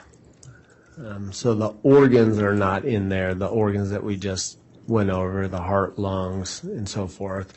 But these are all the bones that we're able to sift away and clean. As I mentioned earlier, in the top right corner, you can see there's these larger, flatter bones, and that's part of the skull. You can see in the bottom right-hand corner, there's a scapula. There's some long bones, including a tibia and fibula from the lower leg. Some of the bones in the middle, right below one of the large skull fragments, there's multiple rib fragments. Just to the left, I don't know if you can see, it's at the very top to the left. It's a sternum with multiple ribs coming off of it. I believe there's 1, 2, 3, 4, 5 ribs coming off one side and 2 ribs coming off another side. Doctor, to clarify, is this what you're speaking about, where my pen is pointed? Yes. Okay. And then there are multiple other just black and charred bones that are essentially unrecognizable. And then even further to your left are some smaller hand or foot bones, as well as burnt soft tissue or charred soft tissue in your very upper left. So basically what you're looking at is after a week of sifting through bag 2 of 3 that you saw earlier, those are the bones and the soft tissue that we recovered.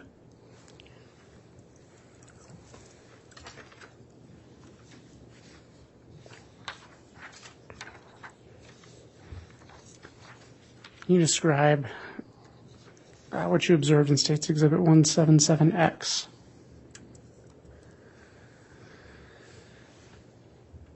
So if you remember, there were 2 brown paper bags within bag 2 of 3 as well.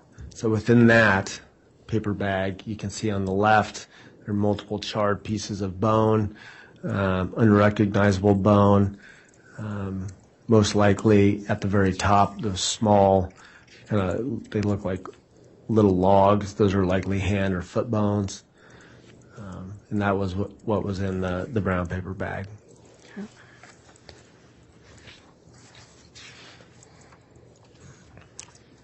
Doctor, can you describe States Exhibit 177Z?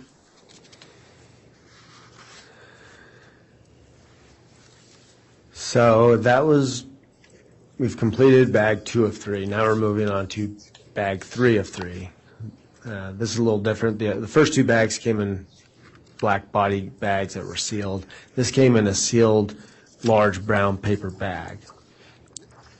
And within this brown paper bag, there were 5 smaller paper envelopes that came within this bag 3 of 3.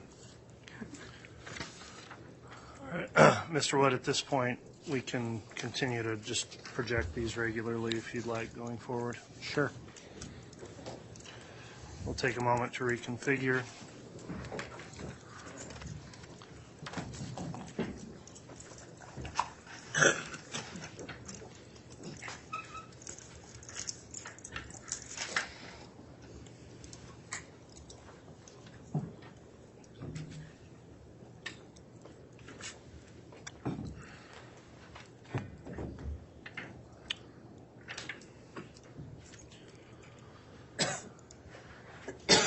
While we're doing that, I'll again mention that the victims will have an opportunity if they wish to view the photographic evidence. I'll allow the state to submit a request and we'll arrange for that.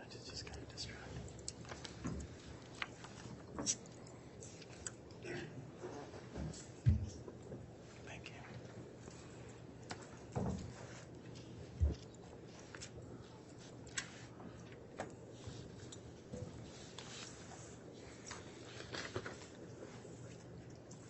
Doctor, can you describe what's in States Exhibit 177AA? Yes, so within bag 3 of 3, as I mentioned, there were 5 other smaller paper bags. This is one of them, and it has identification information, including Fire Pit A Northwest. Do you recall what was in that bag? Yes, in this bag, and also moving forth with the 4 other bags, they're essentially just small fragments of unidentifiable charred bone.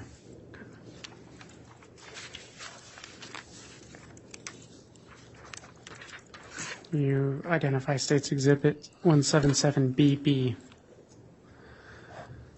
So this was a second bag that was received within bag 3 of 3. It's sealed and labeled with identification information, including Fire Pit B. Okay, and what was in, you may have already stated it, but just for purposes of clarity for the record, what was in this bag? So there were small fragments of charred, unrecognizable bone.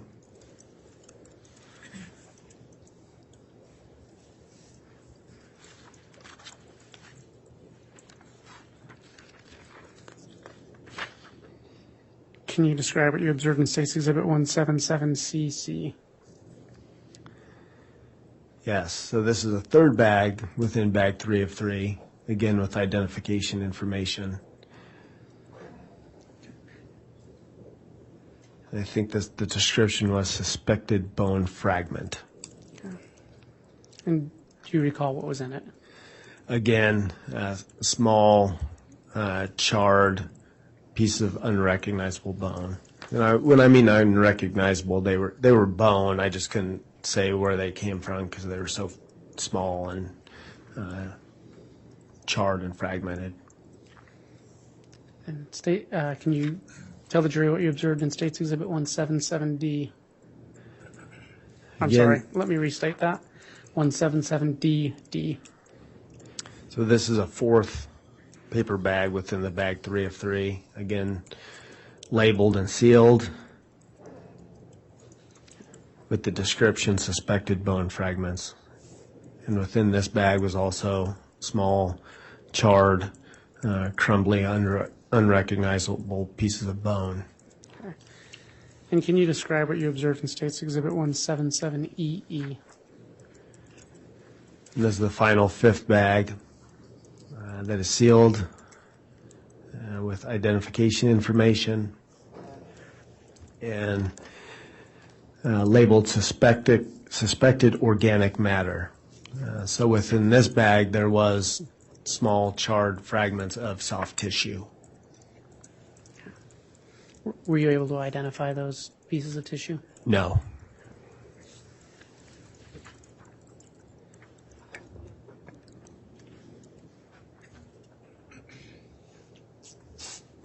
Just one moment, Your Honor.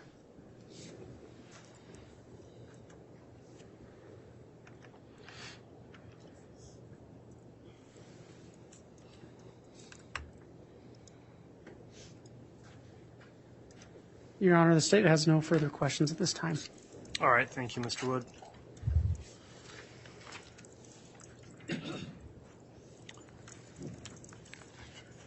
Who will be conducting cross? I will, Judge. All right, Mr. Thomas, you can commence with your cross-examination.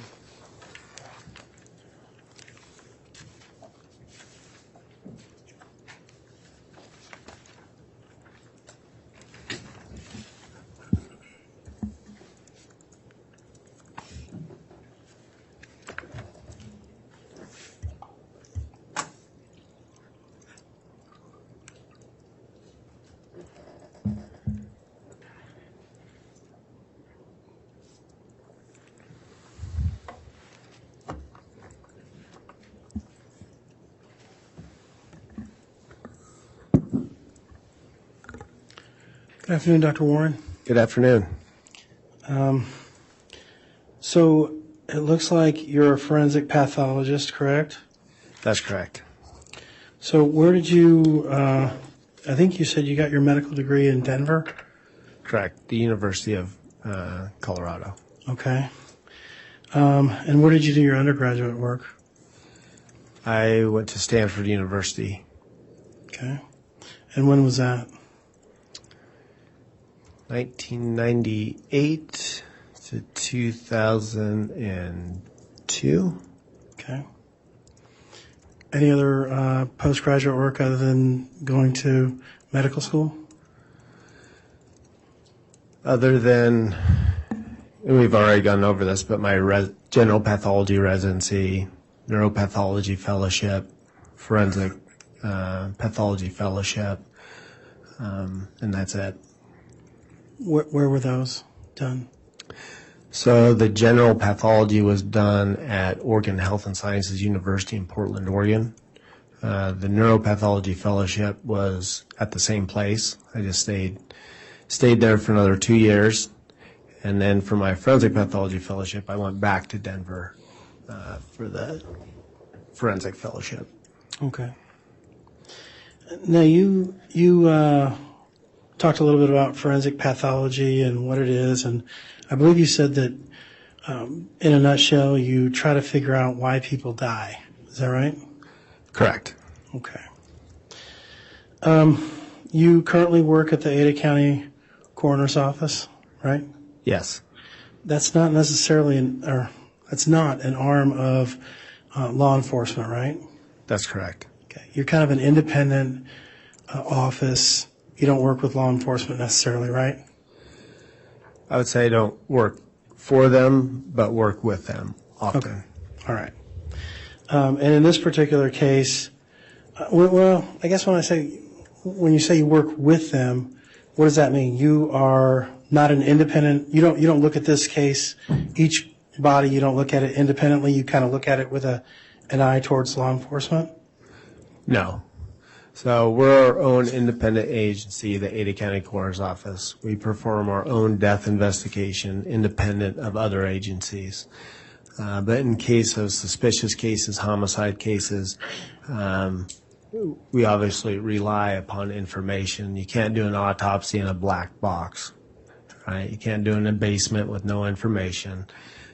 So we often rely upon information from law enforcement to help us determine the cause and manner of death. Okay. And so you say you do somewhere between 200 and 250 autopsies a year? Correct. And about 20 of those or 10% of those are homicide or some sort of suspicious circumstances? Yes. All right. And the state said that the prosecutor said that you have some sort of a contract with Fremont and Madison County. Is that right? That's correct. And you are to determine the cause of death, and they are to determine the manner of death. That's correct. Okay. So when you do these suspicious circumstances deaths, do you have any, let me back up, I'll withdraw that portion of it. Do you have any specific training on the collection of evidence that you turn over to the police? Through my training, yes. Okay, let's talk a little bit about your training with collection of evidence. Tell me about that. So during your forensic pathology training, you perform a number of homicides. I think even in fellowship, you're required to do, I believe, at least 20. So during that time, you are, at least in my fellowship, you're trained on how to get nail swabs and fingernail clippings, or getting the clothing off the body, or doing anal, vaginal, oral swabs, and so forth. So it's really just based off experience and doing evidence collection where you get most of your training. Okay. So you don't have any specific training from law enforcement on how to collect trace evidence? No. Okay. Do you know what trace evidence is? Yes, trace evidence that you can, like a piece of hair. Okay. That's one example of trace evidence. Okay. And so when you're doing these suspicious death autopsies, I mean, I've done a number of murder cases, and so I kind of know the routine, but I don't know that the jury knows. So why don't you tell me a little bit about who's in the room when you're doing this autopsy? You're not doing it alone. There's obviously a photographer, right? Correct. Okay. Who else? So it really varies. If it's, say, a natural, well, I guess we're talking about suspicious death where law enforcement is there or may be there. Oftentimes, in this case, for example, I was obviously there. There were 3 autopsy technicians from the 80 County Coroner's Office who were there, who helped me with the autopsy. There was the prosecutor, Rob Wood, was there on that day. There were 2 Rexburg Police Department detectives that were there. The Fremont County Coroner was there, and a Fremont County detective was there. Okay. And who was in charge of collecting the trace evidence that was found on the body? Was that your job? Yes. So ever since I've been at Ada County, it's essentially been the role of the forensic pathologist to collect evidence off the body. So say there's a scene and there's a body at a scene. So at that point, it'd be law enforcement is going to collect evidence on the scene. And then once the body gets transported to our office, it has always been the responsibility of the forensic pathologist to collect evidence off the body. Okay. And once you, is there anybody there, a police officer, a prosecutor, anybody who's saying, hey, I want you to collect that? Or are you just kind of in your zone and they're just there to watch you do your thing? No, it's a collective. I think it's a team approach. There are certain things that we typically always get.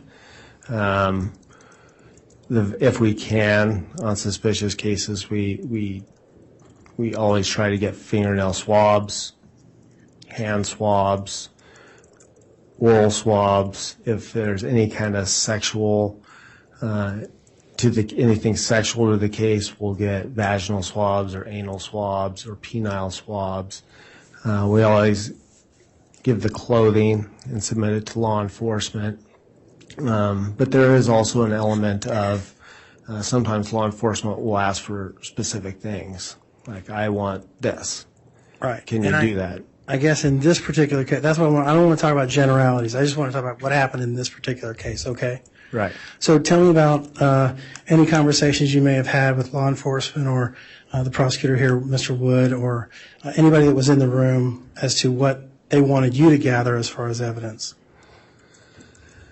I don't think I can recall exactly what was said. It was 3 years ago. Right. Was this recorded? No. You don't video record? No. You don't audio record? No. Okay. So it's just your word, whatever happens. Okay. So tell us about what do you remember being directed to collect as far as trace evidence? So I imagine we had a discussion, and we would say... Well, I don't want you to imagine. I want you to focus in on this particular case if you can. Right. And focus in and say, this is what I remember happening. Okay, so what I remember happening, talking about what evidence would you like collected, we always collect clothing, fingernails, so I'm sure those are all part of it.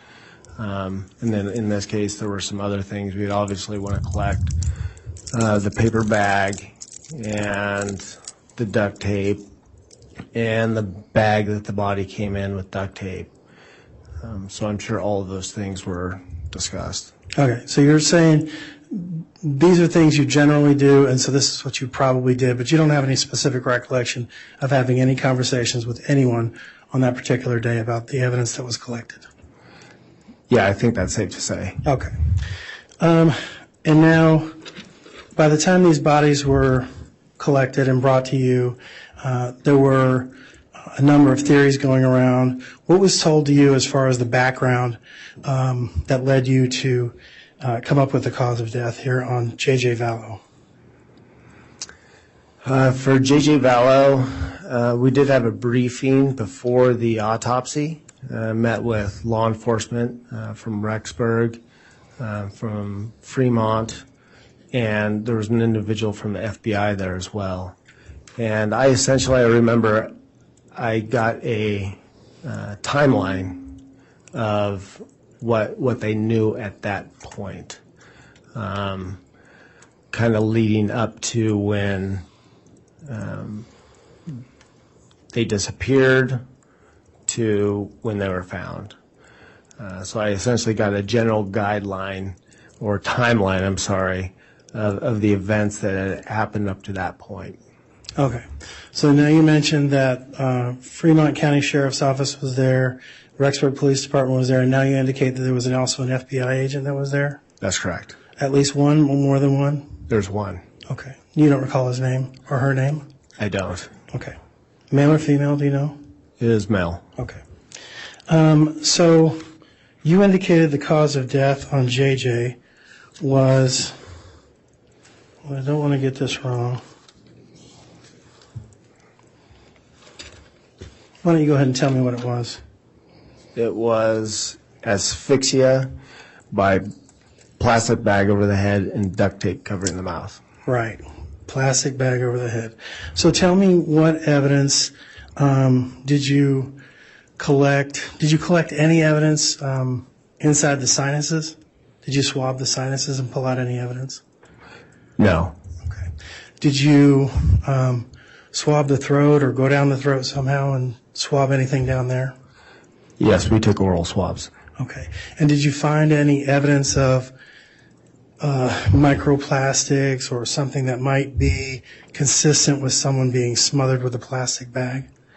Well, I wouldn't expect to find that, but no, we didn't find anything. Okay. So how is it that you're coming to the conclusion that this person was smothered with a plastic bag? Right. So going back, so JJ was found with a plastic bag over his head that was duct taped tightly. He was bound. There was evidence of a struggle, and there was no other explanation of why he was dead. So as a rule out, I wouldn't consider a rule out because there's a plastic bag over his head. okay, but that plastic bag could have been put over his head post-mortem, right? I guess that's possible. Okay. But you're saying that your conclusion is that it was done ante-mortem, prior Correct. to his death. Correct. And that's based on nothing concrete, just your theory of the way you think the crime may have happened. No. I think essentially that's how an autopsy and all the tests, that's why you do all of those things. So you have a person with a plastic bag over their head and it's bound, and you do all the tests and you do the autopsy and you find zero reason for them to be dead, then it's reasonable to conclude that that was the cause of death. Okay, but let's back up a little bit. When I talked about swabbing the sinuses or swabbing the nasal cavity, you didn't do that? I've never heard anybody doing that in this type of situation. Okay, what type of situation are you talking about? Bag over the head? Okay, so when someone has a bag over their head and and I'm just going off of things I've seen in movies and whatnot, it seems That's like... scary. It's scary to you? Yeah, but you're going off movies. Okay. So, well, you're going off of My knowledge. knowledge. Okay. So when someone puts a bag over their head and they're trying to breathe in air, is that correct? Yes. How this happens? Yes. Okay. Does anything that's inside that bag, does it generally go inside the nasal cavity or inside the mouth and down the throat? I've never heard of that. That's not how it works? No, not with the plastic bag. Tell me how it works. Essentially, the bag is put over your head and you can't breathe, and then you go unconscious and you die. Okay. So nothing goes into the nasal cavity. I don't know why it would. What are you breathing in? Air. From where? Nowhere. That's why you die. From inside the plastic bag? Correct. Okay. So anything that may have been inside that plastic bag that was close to the mouth or nose would have gone inside the mouth or nose? Not necessarily, Okay. no. All right.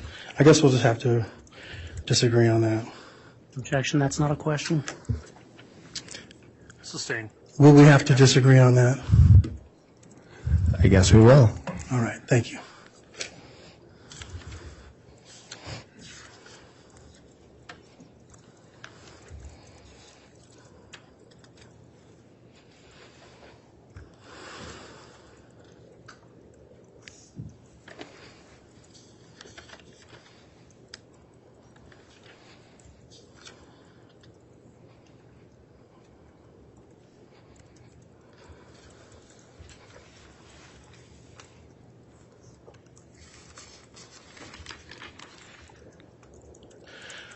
So you turned JJ from face up to face down, and did you collect any trace evidence that was on his back or his buttocks or his legs?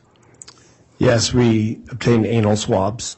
Okay, but there were no hairs, loose hairs, or anything that or other swabs other than the anal swabs. Other than that, you didn't take any swabs No, there was no trace evidence that I found to swab. that you could see Correct. with the naked eye. Yes. Okay.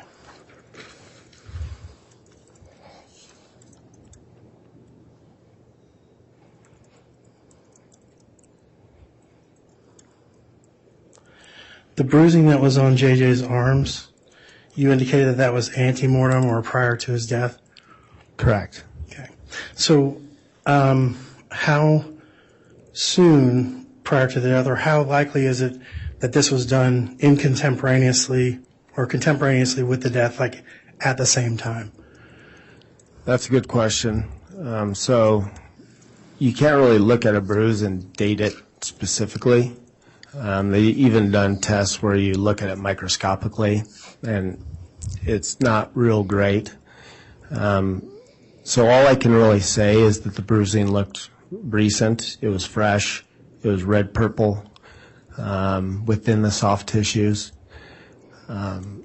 Usually if it's a healing type bruise, even though he's decomposed within the soft tissues, you'd expect different discoloration, maybe some healing. But it looked recent, so that's all I can really say. I can't say if it was right at the time of his death or shortly prior or how shortly prior, but it looked pretty fresh. Pretty fresh being within days, right? Oh, no, I think that's probably a little too far out. Yeah, I mean, I can't say for certain. It was probably right around the time if there was a struggle or shortly before. So within the day? Or hours. Or hours. Thank you. Nothing further. All right, thank you, Mr. Thomas. Any redirect from the state, Mr. Wood? No, Your Honor. All right, that'll conclude the testimony then of this witness. Can Dr. Warren be excused from any subpoena, or may he be recalled? I believe he can be released. Any objection to his release from the defense? If I could have just a second, Judge. Yes.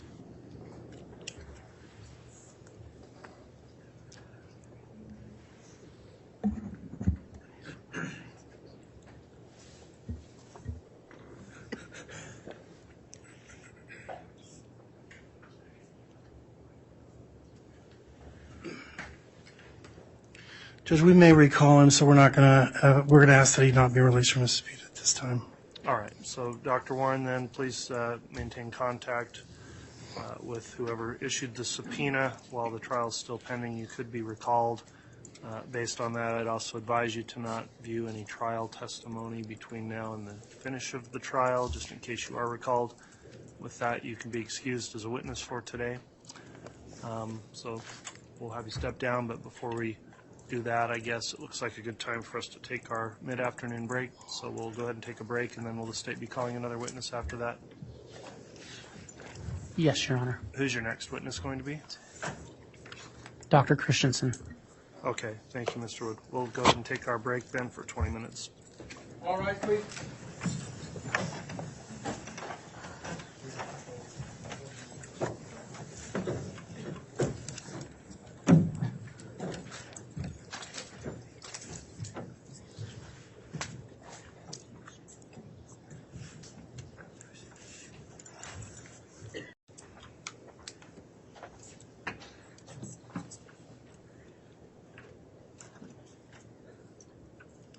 Thank you. Please be seated.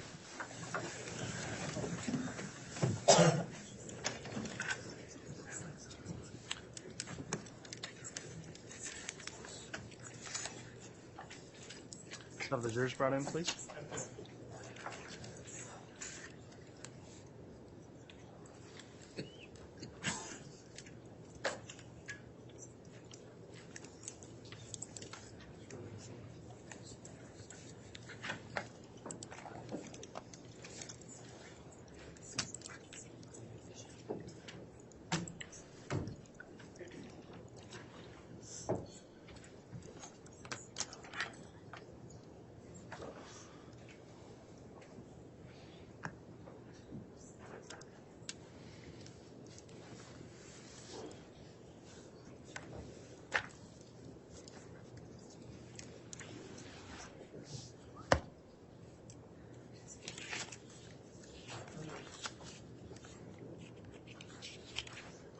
All right, please.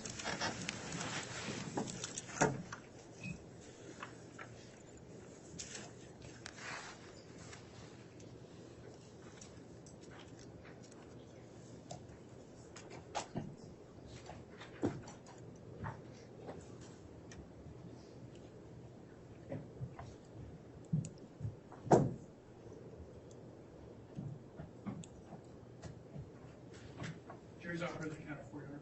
Thank you, Mr. Bailiff. Please be seated.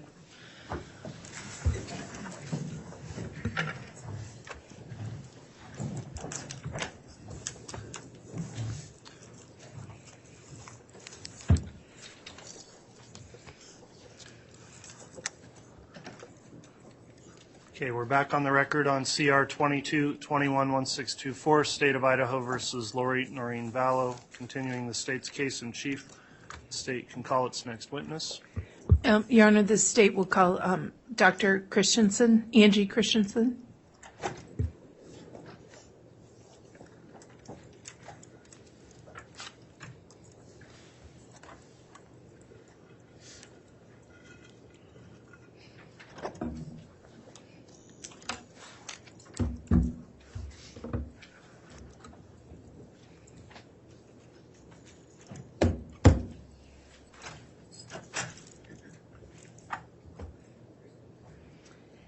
Swear or affirm the testimony you're about to give will be the truth, the whole truth, and nothing but the truth, so help you God. Thank you.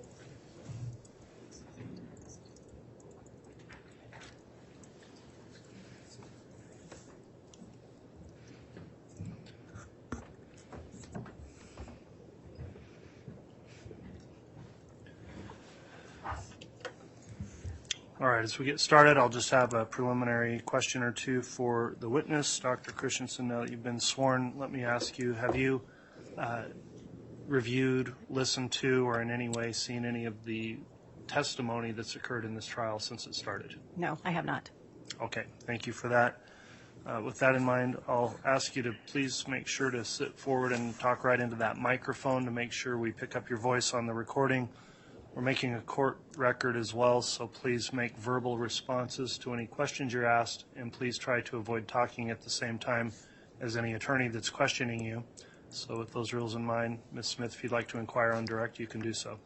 Thank you, Your Honor. Good afternoon. Good afternoon. Will you please introduce yourself to the ladies and gentlemen of the jury and then spell your last name? My name is Angie Christensen, and Angie is spelled A-N-G-I. Christensen is C-H-R-I-S-T-E-N-S-E-N. Okay. Now, ma'am, are you a doctor?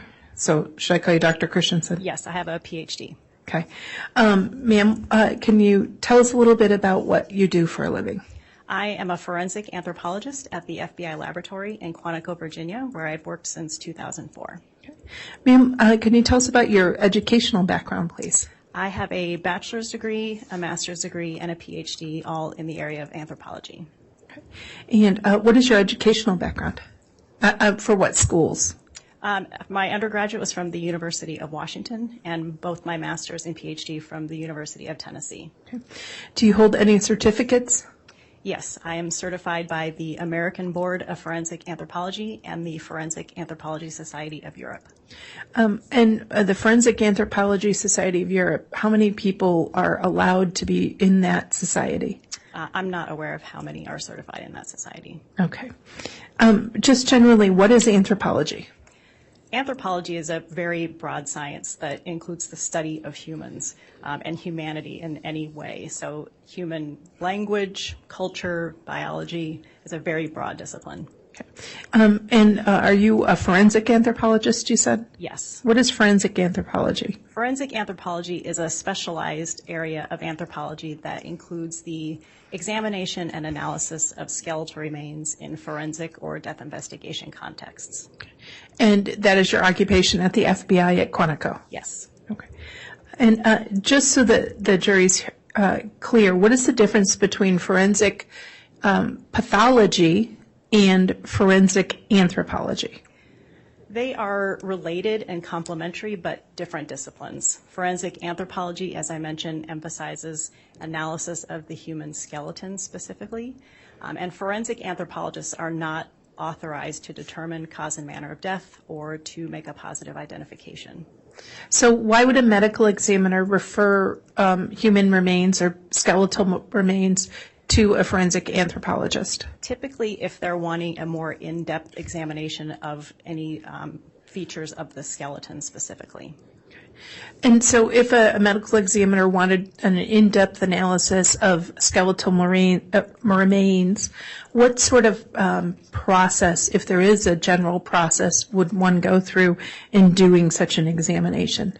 A forensic anthropology examination is it can be pretty varied and depends a lot on what exactly is submitted and what type of examination is being requested.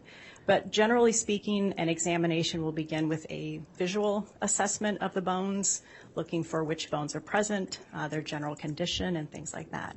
That might then progress to things like looking at bones under a microscope, taking measurements, or taking x-rays. Now, were you involved in a laboratory number, and I believe an FBI number, HQA329029? Yes, I was. And was that your internal lab number 2020-01332? Yes, that's correct. And that was referred to the FBI Quantico by the Ada County coroner? Yes, they're the ones who made the request to the laboratory. And they sent some human remains for their case number 200611. Yes. All right, and those photos have already been admitted, Your Honor, as the photos from the autopsy of Tylee Ryan. Are you aware that those remains have since been identified? Yes. Okay, and are you aware that those remains have since you looked at them been identified as Tylee Ryan? I may have learned this information at some point in the investigation, but I don't recall specifically when. In this specific case, specific process, what methods did you use? Specifically in this case, I did that initial visual assessment. I did take some measurements of the bones. I looked at some of the items microscopically, and I took CT scans, which are a three-dimensional X-ray. Do you have an idea of how many bone fragments you received from the Ada County coroner that turned out to be some of the remains of Tylee Ryan?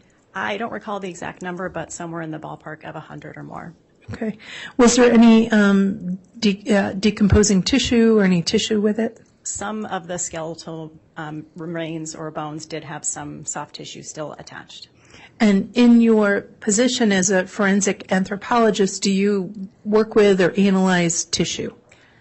Skeletal tissue is technically a tissue, but it is a hard tissue, and I do not work with soft tissues such as skin, muscle, and organs. Okay. So let me ask, if you know, if the remains you received were all from one single person, do you have any idea of what percentage of the body you received in terms of the skeletal remains? Because of the condition of the remains in this case, which were fragmentary, I don't know the exact proportion, but all major parts of the skeleton were represented. So, for example, parts of the cranium, parts of the thorax, and parts of the arms and legs. Okay. Turning to your specific analysis in this situation, let me ask that you be shown two exhibits for reference, States Exhibits 182A and 182B, both of which have previously been given to both defense counsel and the court.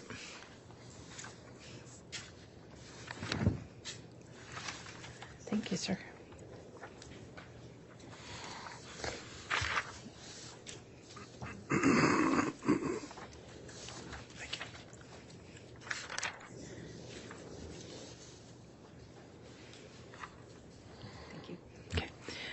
Ma'am, do you recognize these? Yes. Okay. What are they? And if you could, what is Exhibit 182A? 182A is a schematic or just a general depiction of a generalized human skeleton. Okay. And what is States Exhibit 182B? 182B is a portion of that same schematic focusing on the pelvic region. Okay. And are both of those a fairly and accurately depiction of the general layout of the skeletal, of human skeletal outline? Of a general human skeletal outline, yes. Okay. Move for the admission for States Exhibit 182A and 182B. Any objection? No objection, Judge. Exhibits 182A and 182B are admitted. Okay. Thank you, sir. Okay. We'll come to these in a minute. Now, ma'am, when you did the review of the remains that you were provided, let's just... I'm sorry. I apologize, Ms. Smith. We're omitting these just for demonstrative evidence, right? They're not the actual skeletons of anybody that we know of. I think it's an important distinction that they are I would consider demonstrative exhibits since they don't relate to any particular person in this case. Thank you. I apologize. Thank you, Judge. Yeah, no, that's no problem. And if I neglected to say that, I apologize. Very well. Now, turning to the specific examination that you did, what were your general observations of the skeletal remains and remains you received? The material I received was fragmentary in nature for the most part. There were many parts of the skeleton that were thermally altered or exposed to some sort of heat or burned. I also identified 3 bones with sharp trauma or alterations that were produced by a instrument or tool with a small surface area, such as a bevel or point. Now, let's talk briefly. Was there any evidence that some of the bones were hinged or bent? Yes, I believe there. Might I be able to refer to a copy of my notes? Absolutely. Judge, she provided the state, as she walked in, a copy of her notes that she might need to refresh her recollection. Maybe she'd be given those. Yes.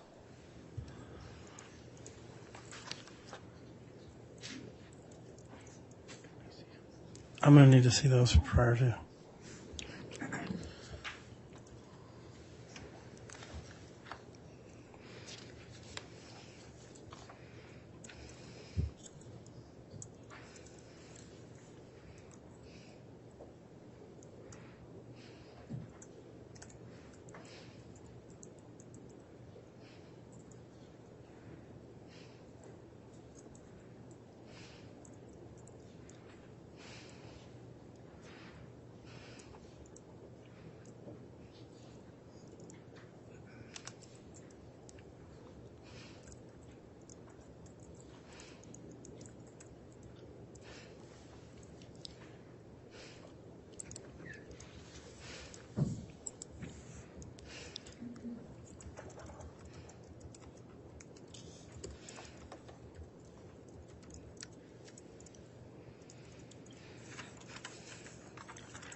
Ma'am, if you need, there's water up there. I appreciate it. I brought some too. Thank you.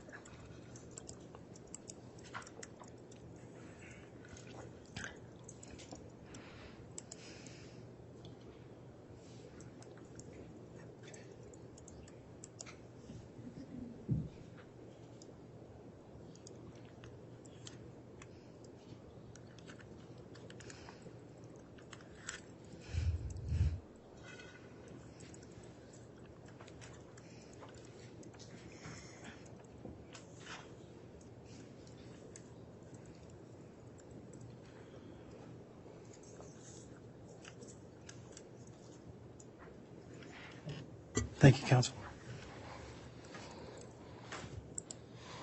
Thank you.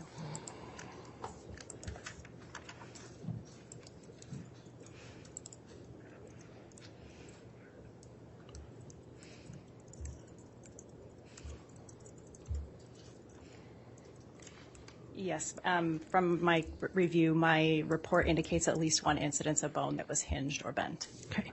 And does it indicate also that it was perimortem at the time? Yes. Okay, what does perimortem mean? Perimortem means at or around the time of death, but it's important to make the distinction that forensic anthropologically, what we refer to as perimortem could extend into the postmortem period. And the reason for that is when we are looking at just the bones and we're not looking at any of the soft tissues, all we can see is how the bone reacts to force. And the bone, if it stays in a what we call biomechanically fresh state, but basically just in a state that retains moisture and collagen and the things that make bone a bit flexible, if that's preserved well enough into part of the postmortem period, the bone reacts exactly the same way. So anthropologically, perimortem could be right at the time of death, but it could also be after the death event if the bone was still in that biomechanically fresh state. And so when you talk about Could you back up a little bit? Right at the time of death, and also could be after. That it could extend into the postmortem period. Okay. So when you talk about biomechanically fresh state, what if a bone was subjected to extreme heat or subjected to and received thermal damage? Could that affect that process as well? Yes, that would affect the biomechanical properties of bone, which would make it more brittle. Okay. So turning to a discussion of was there any evidence that the bone received thermal damage? Yes. Okay. Now, just so that we're clear, what does thermal damage mean? Thermal damage is an alteration to the bone caused by exposure to heat or fire. Okay. How were you able to tell that some of the bones in this case had been subjected to heat or fire? Burning does a number of things to bone. It changes the color. So bone is naturally a sort of creamy white color, and as it becomes burned, it turns tan and black and eventually white. It also, as I mentioned before, causes the bone to become more brittle, so it fractures more easily. Now, in some of the bones, did you see evidence that there was a lot of thermal damage? There were some areas that had more thermal alteration than others, yes. Okay. And were there areas that had less thermal damage? Yes, some parts of the skeleton had less thermal alterations. And what can account for that? When the body burns, there is a typical pattern to the damage that occurs to the bones. And basically what happens is the areas of the skeleton that have less soft tissue protection or less other tissues covering them tend to be burned and exposed first. So the knees, the elbows, these areas with just a little bit of skin covering them. Other parts of the skeleton, like those within the torso, are better protected by a lot of tissue and organs and then tend to be altered last by the fire. Okay. And did you take efforts to document the various findings you made? Yes, my findings are in my report. Okay. And did you take photographs? Yes, the photographs appear in my examination notes. All right. Your Honor, I'd ask that the witness be shown State's Exhibit 181A through 181I. Courtesy copy has been given to both the court and the defense.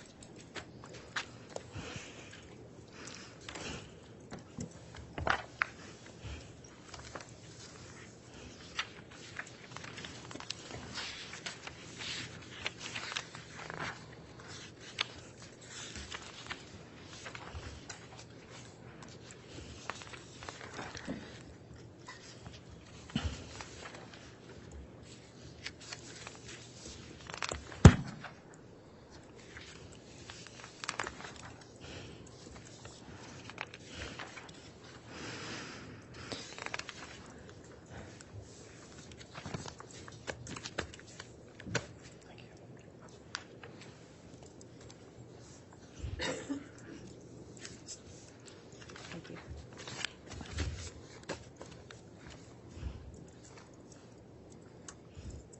And can you take a look at State's Exhibit 181A through I with that, and just take a look at them as a group?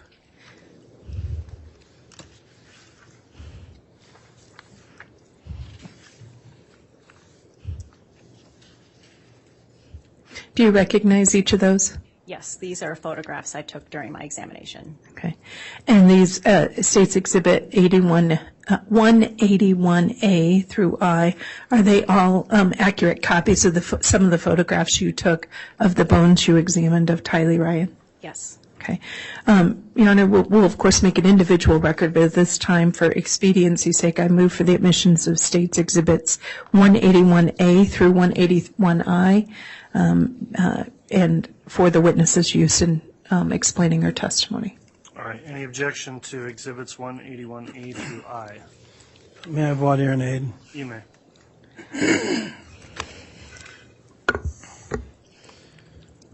Doctor, some of these photographs have scale, and then some of them also have scale as well as numbers with arrows on them. Is that correct? Yes. And those numbers with arrows on them, those were put on after the photos were taken? Yes, those were used to annotate the photos in order to demarcate and differentiate alterations that I observed on the bones. Okay. I'm going to use a term that is probably not appropriate, but photoshopping, that you superimposed the numbers and the arrows, but didn't do anything to the actual underlying photos. That's correct. Okay. 181D, I'm not sure, there's some photos and then it looks like there may be something else there. Could you tell me what that is? The colored, the black with the yellow and green and red? Yes, all of the images in Exhibit 181D depict screen captures of the CT scan or the 3D X-ray that I took in the laboratory. And that one that's different colors is just a different visualizing mechanism that I used within the CT scan software.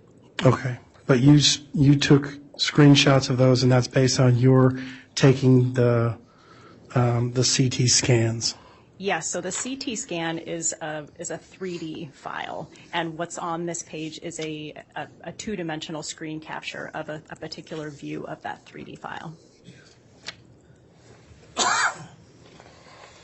And then if you turn to 181G,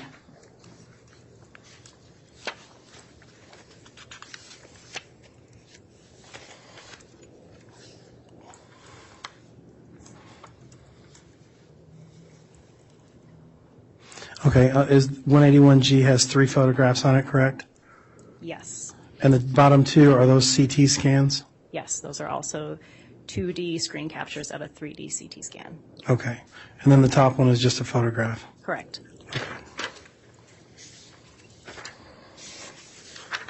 And then 181I? 181I is a traditional two-dimensional X-ray. Okay, so it's a radiograph? Yes.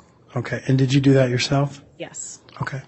Your Honor, based on that foundation, I have no objection. All right, thank you, Mr. Thomas. So exhibits 181A through I are all admitted. Your Honor, I request permission to display these. You may. Okay. And we'll take them one at a time and ask the doctor to explain on the record what they are. But first, let me ask a quick question. You mentioned some thermal evidence of thermal damage. Did you see any evidence in any of the bones that you had of carnivore activity? Yes, there was one bone that had marks on it that are consistent with what you see when carnivores scavenge or chew on bones. And when you say carnivores, we're talking a dog, a cat, A meat-eating animal, yes. Okay. Let me show you what has been marked as 181A.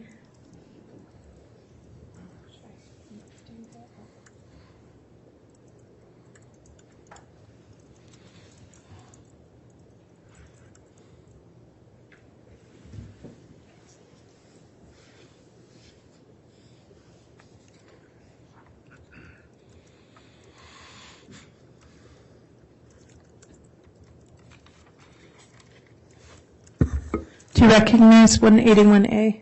Yes. What is it? That is a photograph depicting portions of the left and right femur or thigh bones. Okay. And when you say the left and right femur, why did you take these particular pictures? I take pictures to document everything in my examination. Okay. And you earlier referenced that you'd seen some activity of carnivore activity? Yes. Is that depicted in this photograph? It is not. And in my notes, it indicates that this was noted on the trochanter, which is going to be on the back side of what's depicted here in this image. Okay.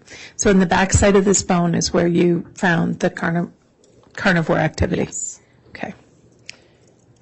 Now, for reference sake, maybe people's memory of anatomy is better than my own, but for reference, let me show you State's Exhibit 182A.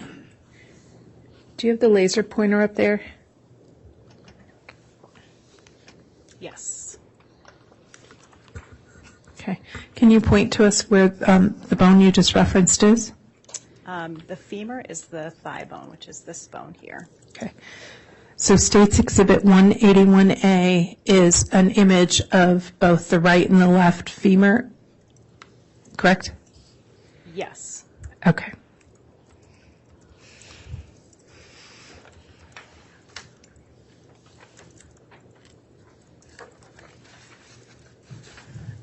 Now, you earlier referenced thermal damage to the bones and that you could see discoloration, right? Yes. Okay. Let me show you State's Exhibit 181B.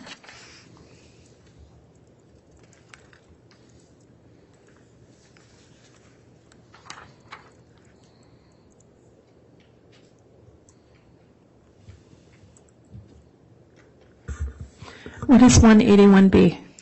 This is a photograph that I took depicting 3 parts of the skull. And you mentioned thermal damage.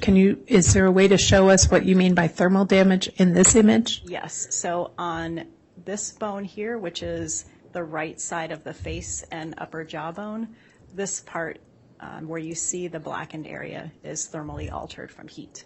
Okay. And so when you received the bones, had they been cleaned or was there dirt on them? My understanding is that they had been partially cleaned at the medical examiner's office. Okay. And did you take steps to further clean these bones? Yes. In some cases where there was still some remaining soft tissue, I removed it in order to be able to examine the bone surface directly. Okay. And why is that important?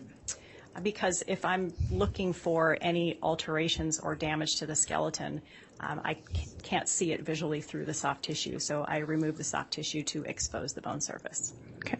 And so in State's Exhibit 181B, we're seeing thermal damage, correct? Yes. Do you notice any other items of interest for your analysis? There is also thermal alteration on this part of the upper jawbone and on this portion of the lower jawbone. Okay. And again, you had mentioned to us that sometimes there's thermal damage in some of the bones and sometimes there's not. Is that, again, a situation where if a part of the bone is protected, it doesn't have the same level of damage? Well, these parts of the skeleton are actually, the front part of the face is not very well protected. So it's possible this part wasn't exposed to the fire, but I can't account for all of the possible patterns. Okay. But that front part of the face was not, did not show the same level or degree of burns that some of the other bones did. That's correct. Okay.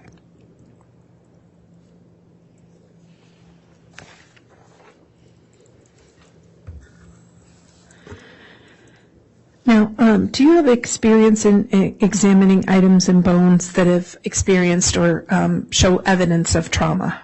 Yes. Okay. What sort of trauma have you observed in bones, just generally? Generally, the types of trauma on bone that can be categorized are blunt trauma, which is from something with a relatively large surface area moving at a relatively low speed. There's also sharp trauma, which is identified as trauma resulting from impact from an implement with a very small surface area, or such as a bevel or a point. Or high velocity projectile trauma, which is trauma due to a small surface area object moving at a high rate of speed. Okay.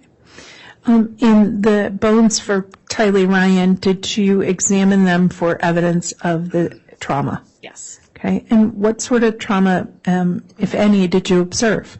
On 3 of the bones, I identified sharp trauma. Okay. Which 3 bones did you identify sharp trauma?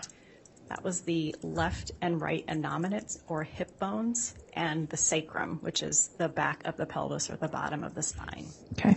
And for reference purposes, let me show you again, State's Exhibit 182A.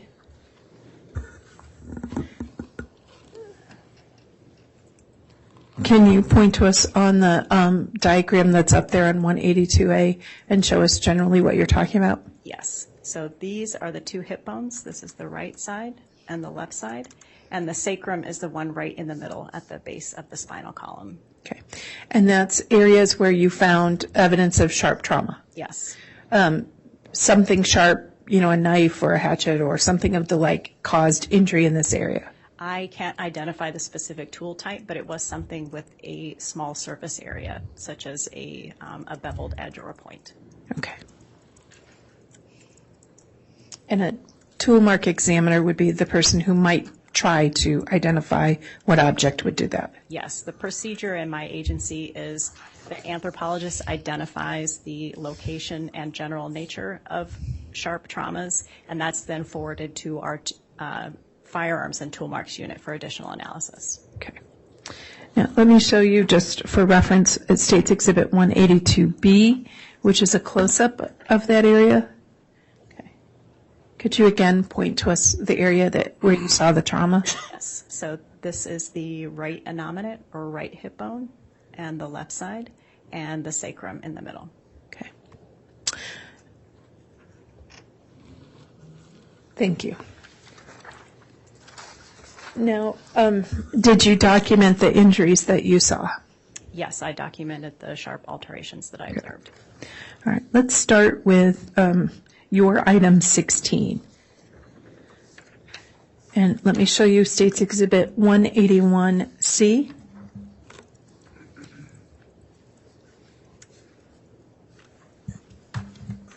Do you recognize that? Yes, that is a photograph that I took during my examination, annotated with numbered indicators of the sharp alterations. And those annotations were put in there by who? I added those. Okay. And I know you answered defense counsel's question, but since it's in front of us, why did you enter those annotations? So just to make it clear in my documentation and report where these alterations were located. Also because these two photographs are taken from two different views, and numbering them helps to clarify that some of them can be visualized on both sides of the bone. Okay. When you say visualized on both sides of the bone, that means the front side and the back side? Yes. Okay.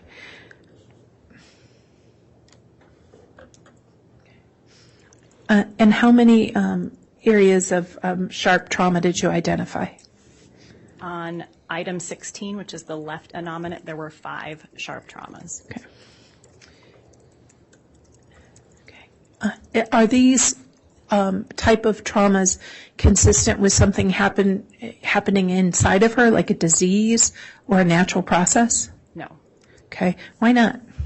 A disease process affects the bone in a much different way. So a disease might cause the bone to react or respond to that disease by, for example, depositing what we call woven, or a very loosely organized bone that results in a weakened area of bone.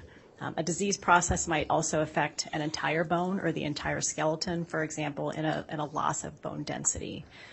In this case, what's seen are alterations to the bone from an external force with no evidence of that response or remodeling.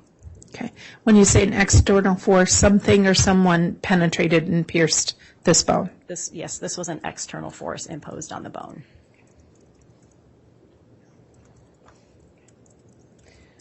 Now, have you had experience in looking at bodies that have been dismembered? Yes. Okay. Are there areas when a body is dismembered where you expect to see issues that are, or injuries as evidence of dismemberment?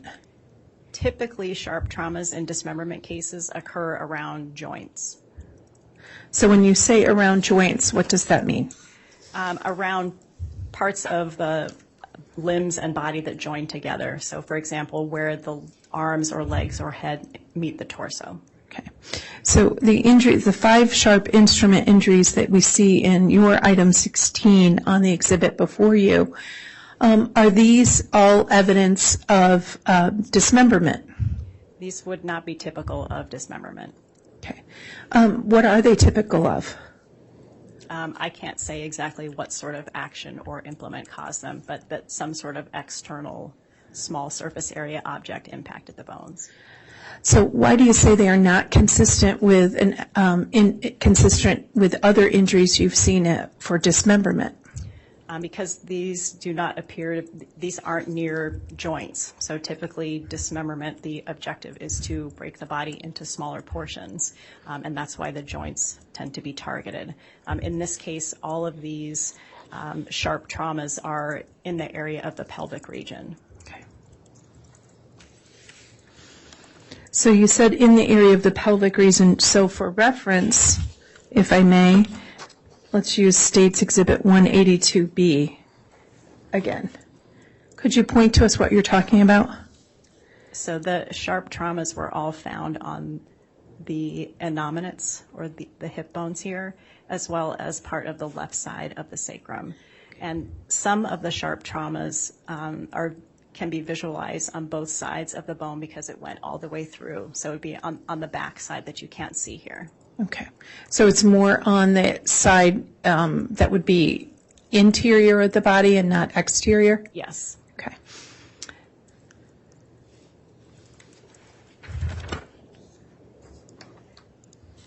You referenced earlier with defense counsel having taken x-rays and CT scans of item 16.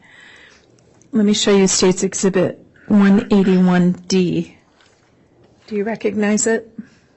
Yes, these are two-dimensional screen captures of a three-dimensional CT scan that I created of item 16. Okay. And why did you do that? Using CT scans helps to better visualize traumas or other features that might be useful for, in other cases, for identification purposes. Okay. And do you see some of the sharp trauma items that you've discussed reflected in these CT scans? Yes. Can you point those out to us, please? Yes, so some of them are, I don't know which numbers these are because this isn't an annotated one, but one example is here, another here, there's another here, and one here. Okay. And what about the lower ones? Can you see them there? This one does not visualize them very well. That setting didn't, but I do see sharp traumas here, here, another here, and another here. Okay. The one lower, where in the body is the one that's lower, typically located? Are you talking about this one right here? Yes, ma'am. This is on the top of the pubis. If you wanted to show the skeleton diagram, I could point that out there, but it's basically the front part of the pelvis.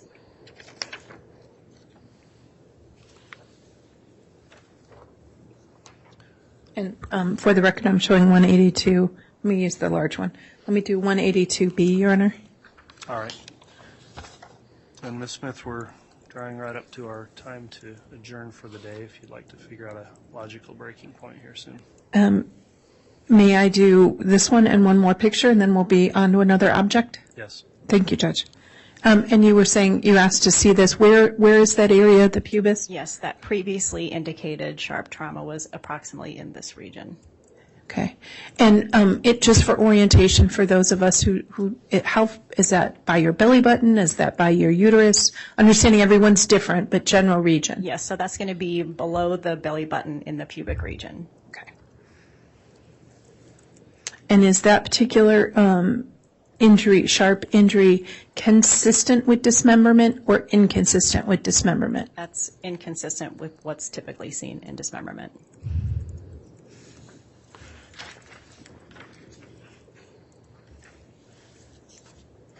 And we have one more set of close-ups of the sharp trauma in this area. Item 16, reflected in States 181E. Can you explain to us what we're looking at 181E? Yes, these are detail or close-up views of the same alterations depicted in the other photograph and CT scans. Okay. When you say these, there are 4 pictures? Yes. Okay. And there are numbers on the pictures? I can't tell how well that shows up on other people's monitors. Yes. Does it show up? These are annotated also with the numbers corresponding to the numbers in the other image. Okay. So the numbers in each of the items for item 16 all match each other, even if they're different shots? Yes, exactly. Okay. And so there's an image of number 4, number 3, number 1, and number 2 and 3? Yes, and also the upper left one depicts an additional view of number 4. Okay.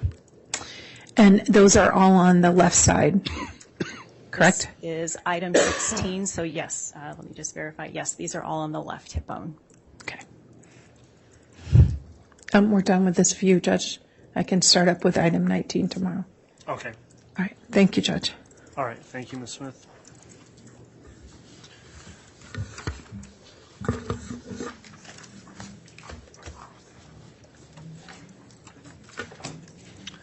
All right, we will recess for the day then. I'll admonish the jury again, please, as you go home tonight, Don't talk about the case amongst yourselves or with anyone else. Please don't do any research into the case. Don't view any media coverage of the case.